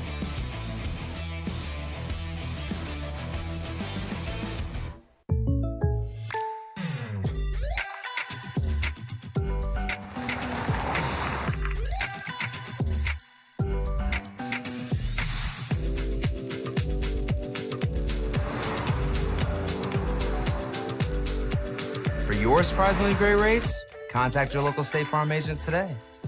If you want the real deal, call State Farm agent Marty Size in Albuquerque today. Like a good neighbor, State Farm is there. For your business or your home, Valley Fence stands alone. We're number one in New Mexico for a reason. It's the best fence you can own. Proudly serving New Mexico for over 50 years. At Valley Fence, the difference is clear. No fence too big, too small, or difficult. We handle them all at Valley Fence Company.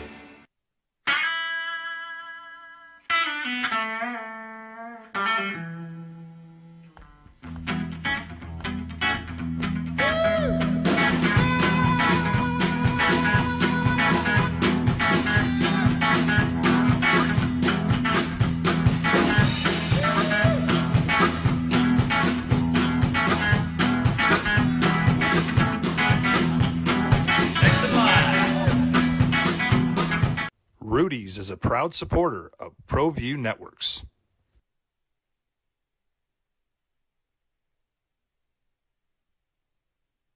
We would like to thank the following sponsors for making this broadcast possible. Don't sacrifice quality and flavor when you're in a hurry. Golden Pride offers ribs, fried chicken, red and green chili breakfast burritos, and Frontier Sweet Rolls.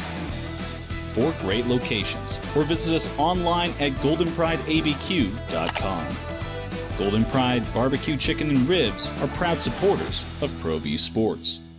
Here at Clark's Pets, we understand your pets. We take meticulous time to find out more about them. Dig deep into their world to understand their needs. We do research for knowledge of each pet, so you can trust Clark's Pets to provide you the best products and service for your pets, because we work hard to understand all of their needs.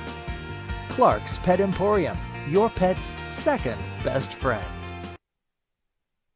Peter Travisani, David Carl from New Mexico United are in. They've got 2 games left on the schedule for this year, still alive to try to get to the postseason. Appreciate both of you spending some time in studio with us here on The Sports Animal. Jeff Simieta, JJ Buck. We'll open the phones here in a little bit and get to you. And I know there's a lot of questions. We're talking about the stadium proposal out of Balloon Fiesta Park.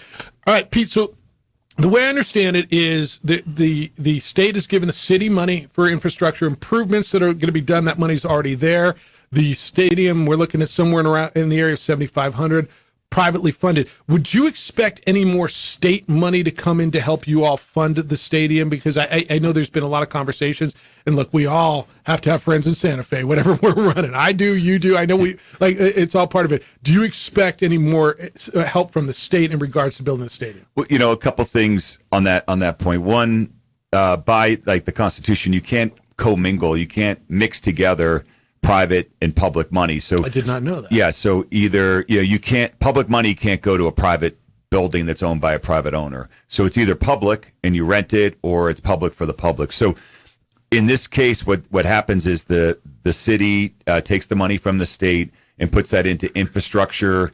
It could go to improving the parking lots, building bathrooms that roads, are used by the stadium and also used by the public. And even, we've talked about maybe having an escarpment area. If you're out there, you see there's a big embankment. Maybe that gets turned into a nice viewing area for Balloon Fiesta and other things. It could also be used to watch the game. So we can get creative about public and private spaces, but you can't commingle or mix that money. And you intend on this one being private. So the answer is you wouldn't expect any of the state money to go into the building of the stadium. The state money can't go into building the stadium. Could there be more state money that goes into making the area around it even, nicer? Absolutely. And then, just to be clear, there's a lot of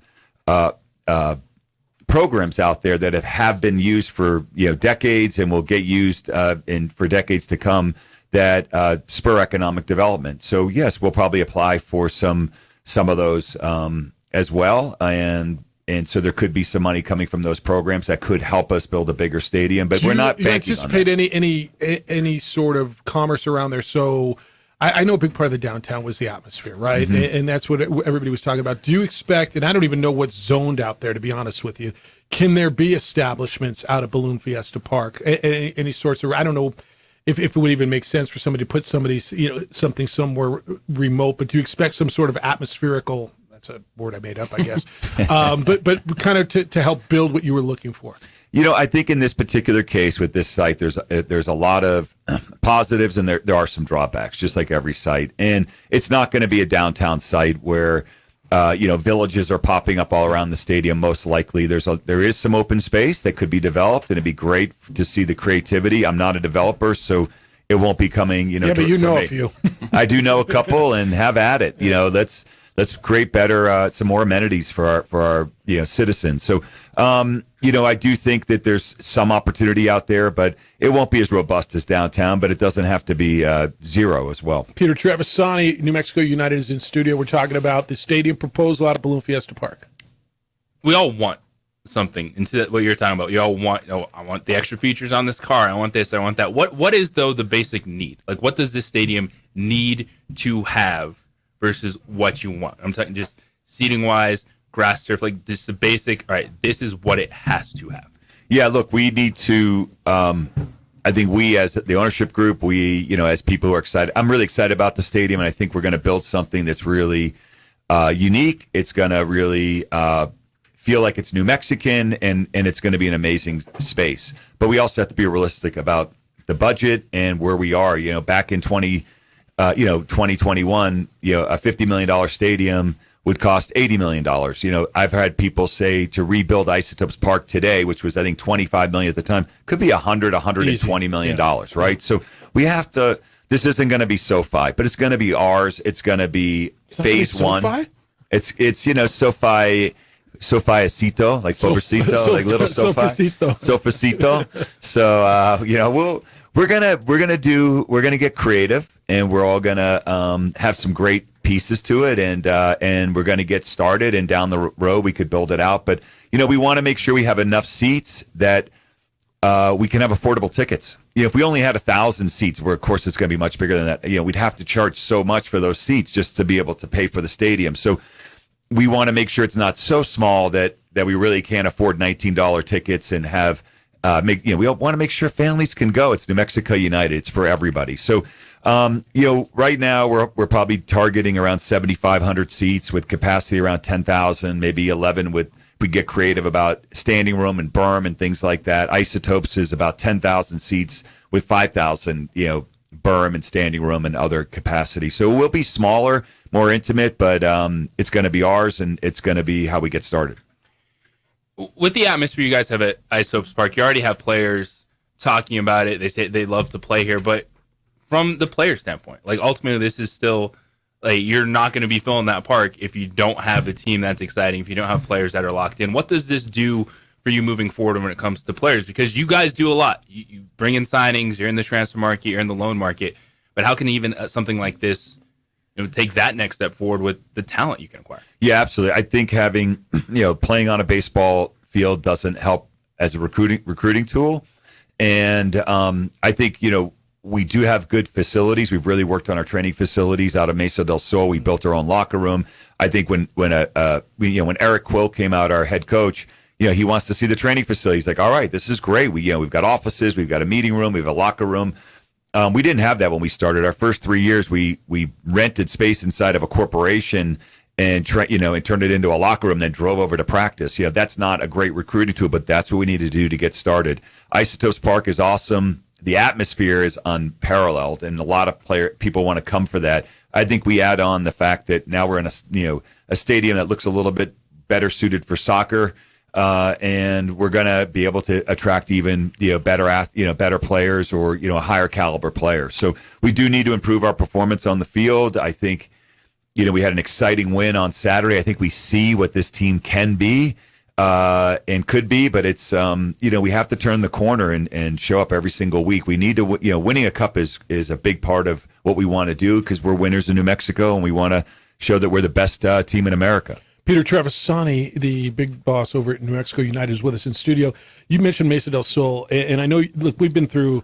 I know you've seen whatever the number is of plans, and it would be in the teens probably, right? Different. And am I selling it short? I mean, the amount of options we've had, whether it was uptown, downtown, Mesa del Sol, Balloon Fiesta Park, I mean, West Side, all the right. Am I wrong? And you've got a training facility which is beautiful out there, and it's done really well. I had heard at one point that you were offered land to build on out there. Was that ever a consideration going to Mesa del Sol as you go out to Balloon Fiesta Park now? Because I understand that the goal was downtown, the excitement to build something that was your vision. Yeah, so I'd say, first of all, I appreciate, what Steve Chavez and other developers out there, what they're building out there. And there's a lot of homes going up out there, schools, apartments, Netflix is expanding. There's a lot of things happening out there that are exciting and are a pro for our city. And also to Bernalillo County for putting that field, a pro level field together. Then we paid for the locker room privately, and that's another great public-private partnership there. So it's been excellent out there. I think that the issue with Mesa del Sol for us, number one, was just traffic. It's hard to get in and out for a concert. It's yeah. tight. Yeah, and the concerts are Saturday night, the same time we play. And so we talk about programming, having a stadium, down the street from the concert, and you have 15,000 people at Chris Stapleton, and hopefully we get 15,000 people at a United playoff game, and it's the same night. imagine if you lived out there, Yeah. you know, and you went out. We're not going to have a special United 4-lane flyover to get in off of I-25. We need a zip line to get from downtown into the stadium. We'd have a gondola, but a little party United gondola. That would be great. Take the gondola to that. Talk about park and ride. Yeah. So, you know, look. But the truth of it is, even though they're improving that, and I agree that will happen. I personally felt that there were some other locations that were stronger, and so I'm glad we found one. Do you got one more segment left in you? Yeah. I want to talk a little bit. I want to address a couple of things that are out there. You always talk about what's fact, what's not, and you know the answers. And I want to run a few things about just what was required, because I mean, there's all kinds of stories. I want to address them straight up so people know the facts. But I think this is exciting. I think, you know, it feels like a win-win, and that doesn't happen very often. Where, you know, we're on track to get a new stadium, and it's exciting for New Mexico United. Another segment, Peter Trevisani, David Carl from United are in studio. We'll continue this conversation on the opening drive on 95.9 FM and AM 610, The Sports Animal. The Jim Rome Show. Of all the Mumblers' accomplishments.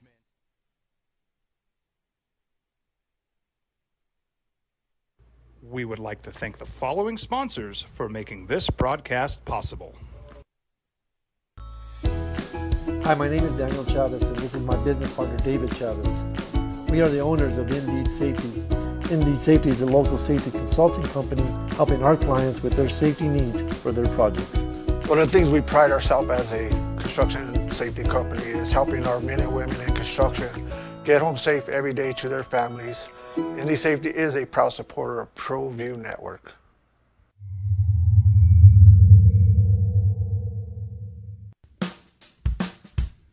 Well, I'm going to the frontier, walking to the cashier, order up a root beer and a number one. Cover it with green stuff, one scoop is not enough. Find a booth is real tough, back by the Duke. Meet my family, meet my friends in the quirkiest restaurant I have ever been. All of Albuquerque's favorite spot, it's the Frontier Restaurant. The Frontier Restaurant is a proud supporter of ProView Networks. For your business or your home, Valley Fence stands alone. We're number one in New Mexico for a reason. It's the best fence you can own. Proudly serving New Mexico for over 50 years. At Valley Fence, the difference is clear. No fence too big, too small, or difficult. We handle them all. I was born in New Mexico. I grew up on these streets. I got in trouble here, and I fought my way back in boot camp. I love New Mexico, especially the people. Now I'm using my training, tenacity, and energy to fight for you. I'm Adam Oki, lawyer, fighter, and New Mexican. I was a local athlete here in New Mexico, so I'm proud to support your local athletes.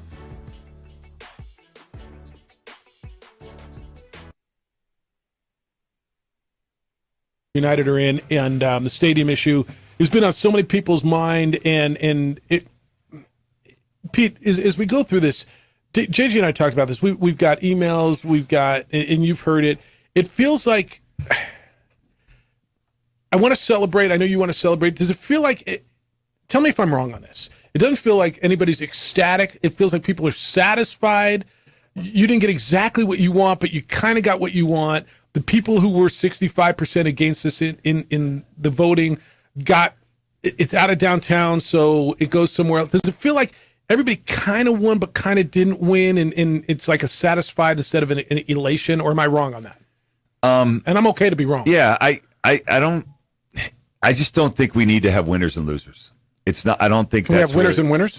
Yeah, I think we can. Everyone won. You know, the people. That's what I was saying. The people who voted to not have the city take $50 million of GRT tax and build a stadium that they would rent out to United for games and other events, they got what they wanted, which is that's not happening, and it's still not happening, and it's never going to happen. So that vote was heard, and it's in the books. So we went with a different plan that has a privately funded stadium that, yes, does use some public money for the infrastructure, which, by the way, is so sorely needed at Balloon Fiesta 100%, Park. 100%. And we could all agree on that. Have you ever been to the restroom out there? It's those trailers that, I mean, we're going to actually get permanent restrooms. Some permanent restrooms, more power to vendor row, regrading of the parking lots so they're actually flat, things like that. So, and we're going to have a stadium, which so the people, the 35% that were in favor of the city plan, They get that. They get that, and hopefully a lot of the 65% are really excited about the stadium too. Right. Nobody said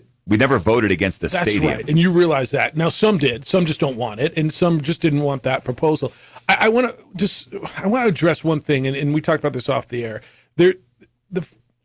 Clear this up. There's an understanding that USL wants all of its clubs to have a soccer-specific stadium. And now I don't know if that's a requirement, a strong suggestion. I got to believe the success your club had, they weren't going to throw you out of the league if you continue to play in Isotopes Park. That said, I know there's El Paso, Memphis, there's other teams in your league that are in the same boat in regards to they are sharing a stadium with a baseball team. Where are those? How similar are those situations? And can you address it? Were they going to throw you out of the league if you didn't get your own stadium by whatever the deadline is? So there is a clause in the contract with the league stating that I believe it's 3 years to get a soccer stadium, a soccer field, right? A soccer plan. And the big piece of that is what they want is making sure you're moving towards your plan. So Louisville's a great example. They played at Slugger Field, I think, for 7 years. They actually would lay AstroTurf, I think, and mix it with grass. I mean, it was crazy. But about 3 or 4 years in, they had plans to build what ended up being $100 million stadium. It'd probably be about $150, $175 to rebuild Lynn Stadium Field. I've been there maybe a half dozen times. It's amazing. 15,000 people. It's I have a little stadium envy there, but good for them. And they have a NWSL team that's there, and they use it for concerts, and it's really revitalized. It was basically a junkyard that they built it on, and it's revitalized a whole entire section of Louisville. So El Paso is a great example. So El Paso, the Hunts and others, they own the baseball team. They also own the soccer team. They own FC Juarez, which is a top-level Mexican soccer team. And they are also looking to build a second stadium downtown in El Paso that would be soccer-specific or soccer-centric, let's just say. I think they're hitting, a lot of roadblocks. It's just harder to build these facilities downtown in some cities. So Memphis does have a plan to build. They approved building a downtown stadium. Tulsa's going to be working on a plan. So everyone's going through their own journey, and we're really focused on ours. He's Peter Trevisani, big boss over at New Mexico United, in studio with us for a few more minutes. How's the health of the league? I think the league's doing great. On the field, it's never been more competitive. Attendance is up off the field. I think what you're seeing is what I've seen in the 5+ years is that some of the teams that were, not as well run. I appreciate everybody. Everybody's pushing a boulder up the hill in soccer. I mean, it's a macro. It's a long-term vision. It's not something that you do just for today. So some of the teams that weren't really equipped either left the league or went down and moved down to what's called USL League One, which is Division III, a division lower. And some of the new owners are, really incredible people, really strong, are coming at it from a community mindset. They have the resources to build out their teams. But we see what happens like San Diego Loyal with Landon Donovan, 5,000-6,000 people, great fans. And an MLS team has come in, and so they're not going to be here next year. They're going to either try to relocate or they'll be gone. So there are risks. There is that existential risk there. But the key is that we do have a lot of teams that are healthy. They have Louisville's always going to play soccer. They've got their stadium. Charleston, Rob Salvatore down there. They're always going to play soccer. And the USL is a great platform, and so I think it's growing and getting stronger, as is the MLS. And the size of the USL Championship, is it sustainable overall? Because money, if you're buying a franchise, the money's coming in, you're investing into it. But what's the best path for this? league moving forward? Yeah, I think the best path for the league is to just, be the best version of itself. Not try to. I hear sometimes people say, "Oh, well, we have to compete with the MLS," and I step back and say, I'm pretty sure we haven't lost a ticket sale, a T-shirt sale, a corporate sponsorship, a viewer to MLS. Our competition is Netflix and other things. The mountains, I guess. Other things in New Mexico, and it's healthy competition. So I think with the USL, what it really needs to be, it's great Division II soccer, and it's a very high level. We often beat MLS teams in the Open Cup. I'm not saying that we're on par with the MLS. What if you'd have signed Messi? I'm just saying. We'd great. He'd be 87. It's that or the stadium. Hey, we get in the Open Cup, we could have Messi here next year. Let's see if we can get all the way to the finals. But look, so I'm really excited about it, and I think when you look at England, for example, which is a lot smaller country than the United States last time I checked, and they've got about 10 different levels of soccer. A lot of their stadiums in Division 3 and 4, level 3 and 4, are 30, 40,000 people, and they fill them up every game. So I know we're not quite there yet in U.S. soccer, but we have a lot of capacity. And when you start to think about cities that don't have a soccer team, that are either getting them, like Jacksonville, New Orleans, or Milwaukee, or haven't even been announced, like Cleveland, and there's a lot of good mid-sized cities that still aren't part of it yet. So that I think there's exponential growth there. Peter Trevisani, the big boss over at United, is with us here in studio. Appreciate your time. You talk about capacity. You talk about your attendance. You're averaging somewhere in the area of 10,000 people per game. The stadium is proposed to be expandable, but initially it's 7,500, and then I'm going to guess depending on how it goes, which I think it'll go well, and then funding, as you guys raise more funds, you can expand on it. Construction, running an event and being around events, I understand the value of premium seating, whether that's clubs, suites, but I also understand the value of tickets that are affordable and out there. Have you given it a lot of thought about percentage-wise how many suites, premium seating as opposed to affordable tickets? And then the other thing that I know that was a conversation is playing surface. You want grass, the cost of keeping up grass, the amount of play on grass, and player safety is really, more so in American football than soccer, has been a big conversation about the safety of grass. Yeah, a lot of great questions there. So one, we're going to try to balance it all the best we can, knowing that we're not going to get it perfect, but we're going to hopefully get it in the range of right.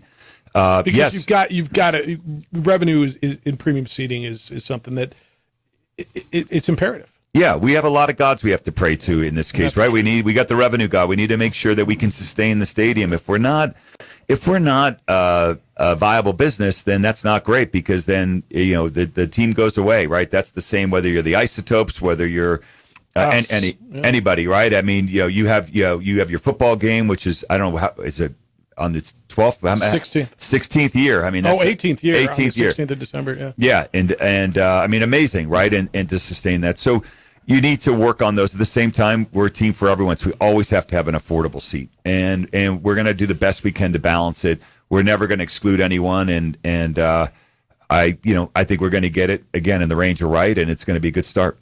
And then the playing surface, as far as I know, you want grass, but again, it comes down to the fiscal responsibility part of it. How do you do that if you're talking about bringing in a women's team that will be another 16, 15, 17-ish dates?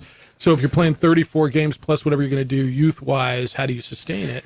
You're right. I mean, the logical thing is to do high-grade, high-level turf, and the turf's come a long way. There's also there's the idea of, grass takes a lot of water, and we live in the desert, and we need to be respectful of our environment here and good stewards. And so those things are all on my mind. It's the idea of playing on a beautiful grass surface and just feels like very romantic and elegant and really nice. And so I'm going to chalk that one up into the high class problem, and we'll go sort that out. Probably next year at some point we'll have to make a decision, right, with irrigation and things like that. But whatever the surface is we want to make sure it can be used a lot, and kept in good, safe condition for the players and for everyone that's playing on it, whether you're in high school or whether you're Messi. Do you have a timeline? I know you don't want to say, hey, drop dead date, this is what's going to happen. But now that we're advancing to this point, is you thinking 3-4 years, 5 years? Kind of what are you looking at for, all right, this is when we'd like to get this done? Yeah, when we, over the last few years, we really were targeting 2025. That's not a realistic date right now, but we certainly believe that if things progress in a good, natural way, the 2026 is a very realistic timeline. That'd be kicking off in about 2.5 years, right? Because our season starts in March.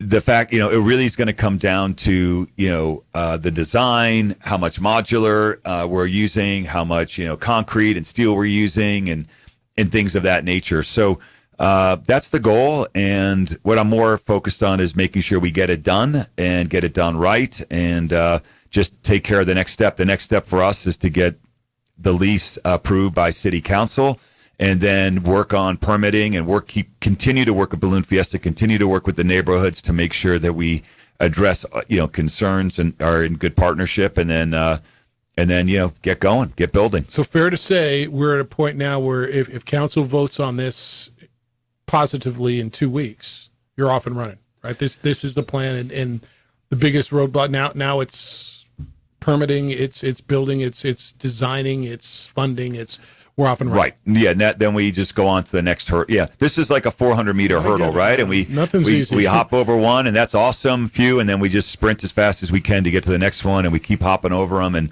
if we knock it over, we keep going anyway. So, that's it. So, we have a lot of partners, right, with the infrastructure, with the city, this and that. But yeah, we want to have it up and running in 2026. That's our goal, and I think it's a very realistic possibility. Appreciate you spending some time with us. Yeah, thanks for all the great questions. Congratulations on getting it to this point. I know the journey's been long. I know it's not over. I know it's you've had the highs, you've had the lows, you've gotten celebrations, you've gotten beaten up and kicked in the stuff. Right. And that's part of it. And that's what you put yourself out there. I think the bottom line is, whether soccer's your thing or soccer's not your thing, what you've done in this community is brought something that's a quality of life. And look, some people are all about it. Some people are partially about it. Some people are indifferent to it. And I think that's the beauty of everything. And it's the same way with Lobos. It's the same way with Isotopes. It's the same way with a concert, a play, a bowl game. Pick it. And the way I've looked at it is it doesn't have to be your thing, but it's a quality of life thing. And there are people who enjoy this, and it makes our city more complete and our community more complete. And you've got a passionate base of supporters who love what you're doing, and a stadium that should be able to add to the quality of life of our community as we grow. And to those of you who say, well, what about crime? And what about, we can do more than one thing at the same time. JJ brought this up earlier. There's going to be those who say, just because we're not addressing our biggest, you're right, this isn't our biggest, it might be your biggest issue, right? But it's not our communities. But we can do other things to make our place better while we address some of those bigger issues. And so to get it to this point, I know that's a lot right there, and I put words in your mouth, but I didn't mean to. No, hey, Jeff, it's well said. I think you're right on all of it. And, I keep reminding myself, and we should just remind each other, this is a fun project. And this is a gift that we get to even be thinking about these things. And you're right, we have a lot of other things that aren't so much fun that have to be addressed as well. So we're going to continue to, enjoy it. And a lot of people are excited about it. And I think that, once it's done, even more people are going to be excited about it. I tell you, people, if it's not your thing, that's cool. Let the people who love it enjoy it. I say it about our game, right? I've been doing New Mexico Bowl going on 18 years. Hey, if college football is not your thing, if bringing thousands of people into our community and spending money and putting us on national television in a great view isn't your thing, that's cool. But there's nothing negative to it, and just get out of the way and let the people enjoy it. So, amen. Congratulations on getting it this far. Peter Trevisani, David Carl, New Mexico United in studio. I don't know. You want to wrap it up when we come back? Let's do it. Everything you need to know as you go into your Wednesday on the opening drive on 95.9 FM and AM 610, the Sports Animal, your home for Sunday night and Monday night and Thursday night football. We would like to thank the following sponsors for making this broadcast possible. Hi, I'm Steve Stucker here for Dr. Robert Melendez and the Juliet Eye Institute. You may remember me like this, but no more. The glasses are gone. I tossed them months ago because of a brand new procedure from Dr. Melendez known as RLE, refractive lens exchange. the latest technology, the best eyesight I've ever had in my life, and you can check it out by clicking on the link in the description right here.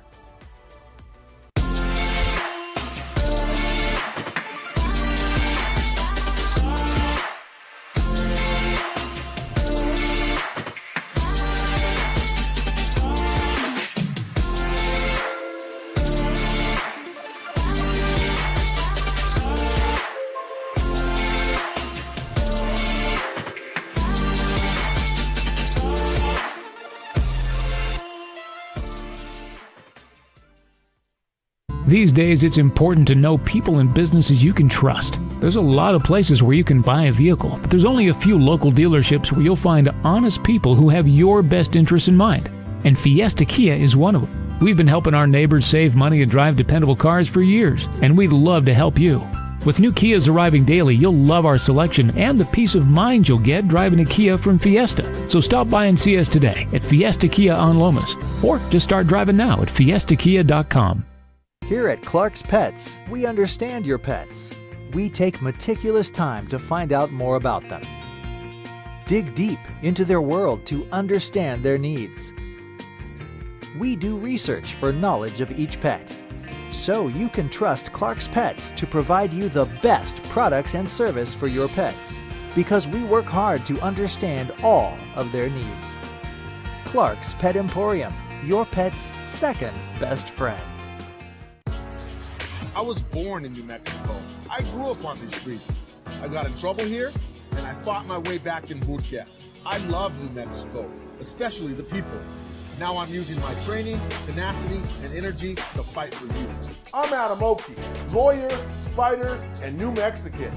I was a local athlete here in New Mexico, so I'm proud to support your local athletes.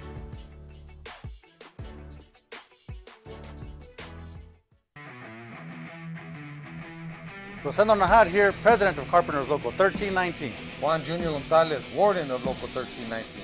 Some people have a misconception about what a carpenter does. The carpentry trade entails more than just woodworking or building houses. We are responsible for 85% of a construction job site. Everything from the superintendent on down. We have a great apprenticeship program. Information can be found on our website.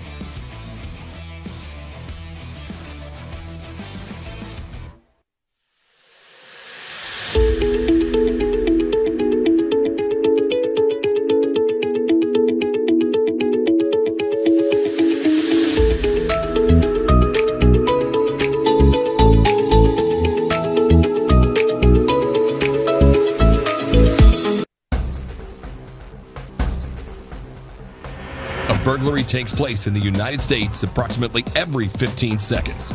International Protective Service is your answer for commercial and residential security in all of Albuquerque. IPS will work with your monitoring company for fast, reliable response times. You can rest easy knowing you, your family, or your company is watched over by International Protective Service. Call International Protective Service today.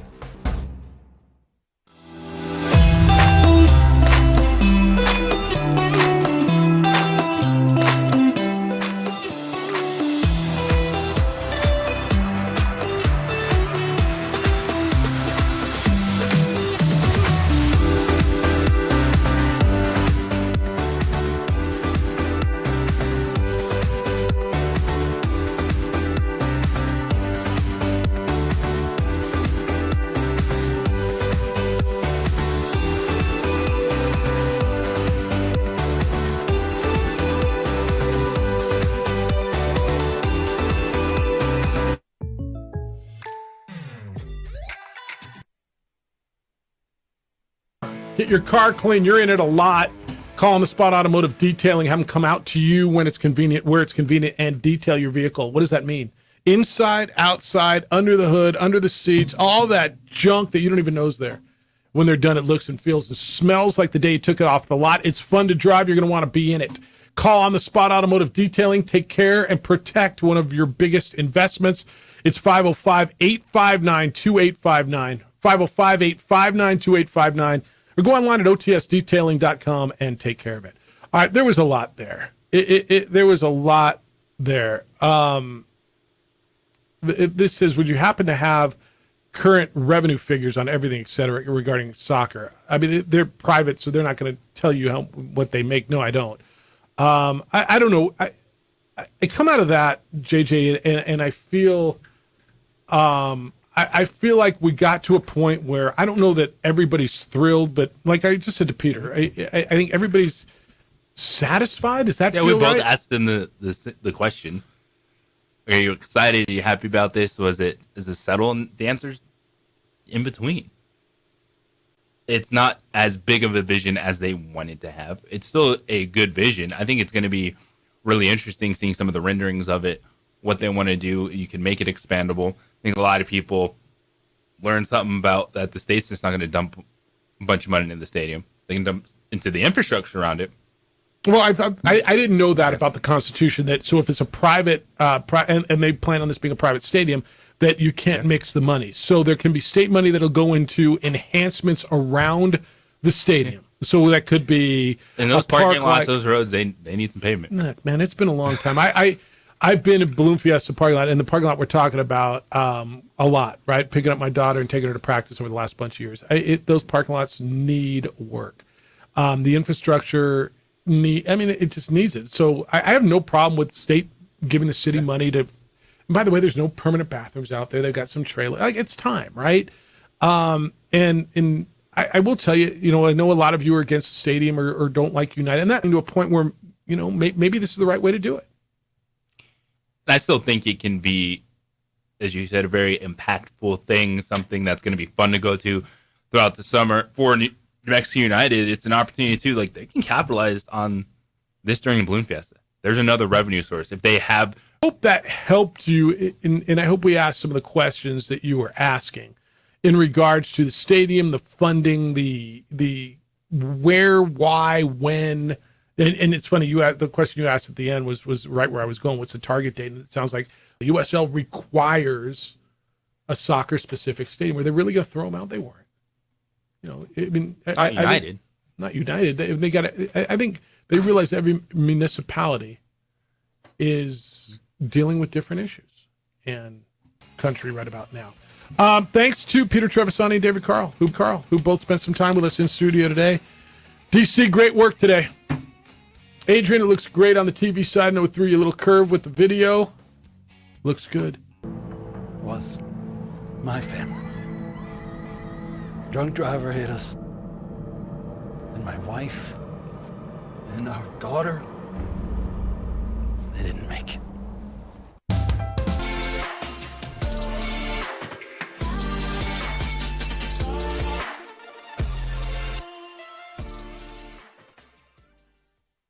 These days, it's important to know people and businesses you can trust. There's a lot of places where you can buy a vehicle, but there's only a few local dealerships where you'll find honest people who have your best interests in mind.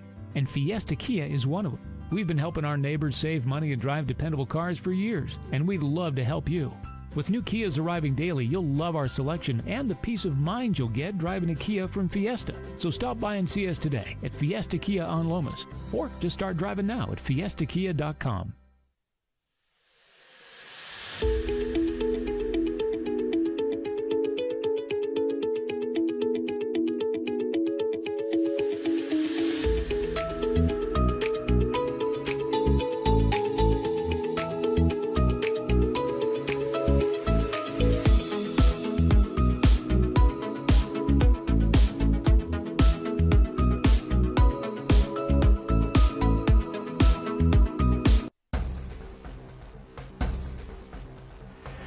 Burglary takes place in the United States approximately every 15 seconds.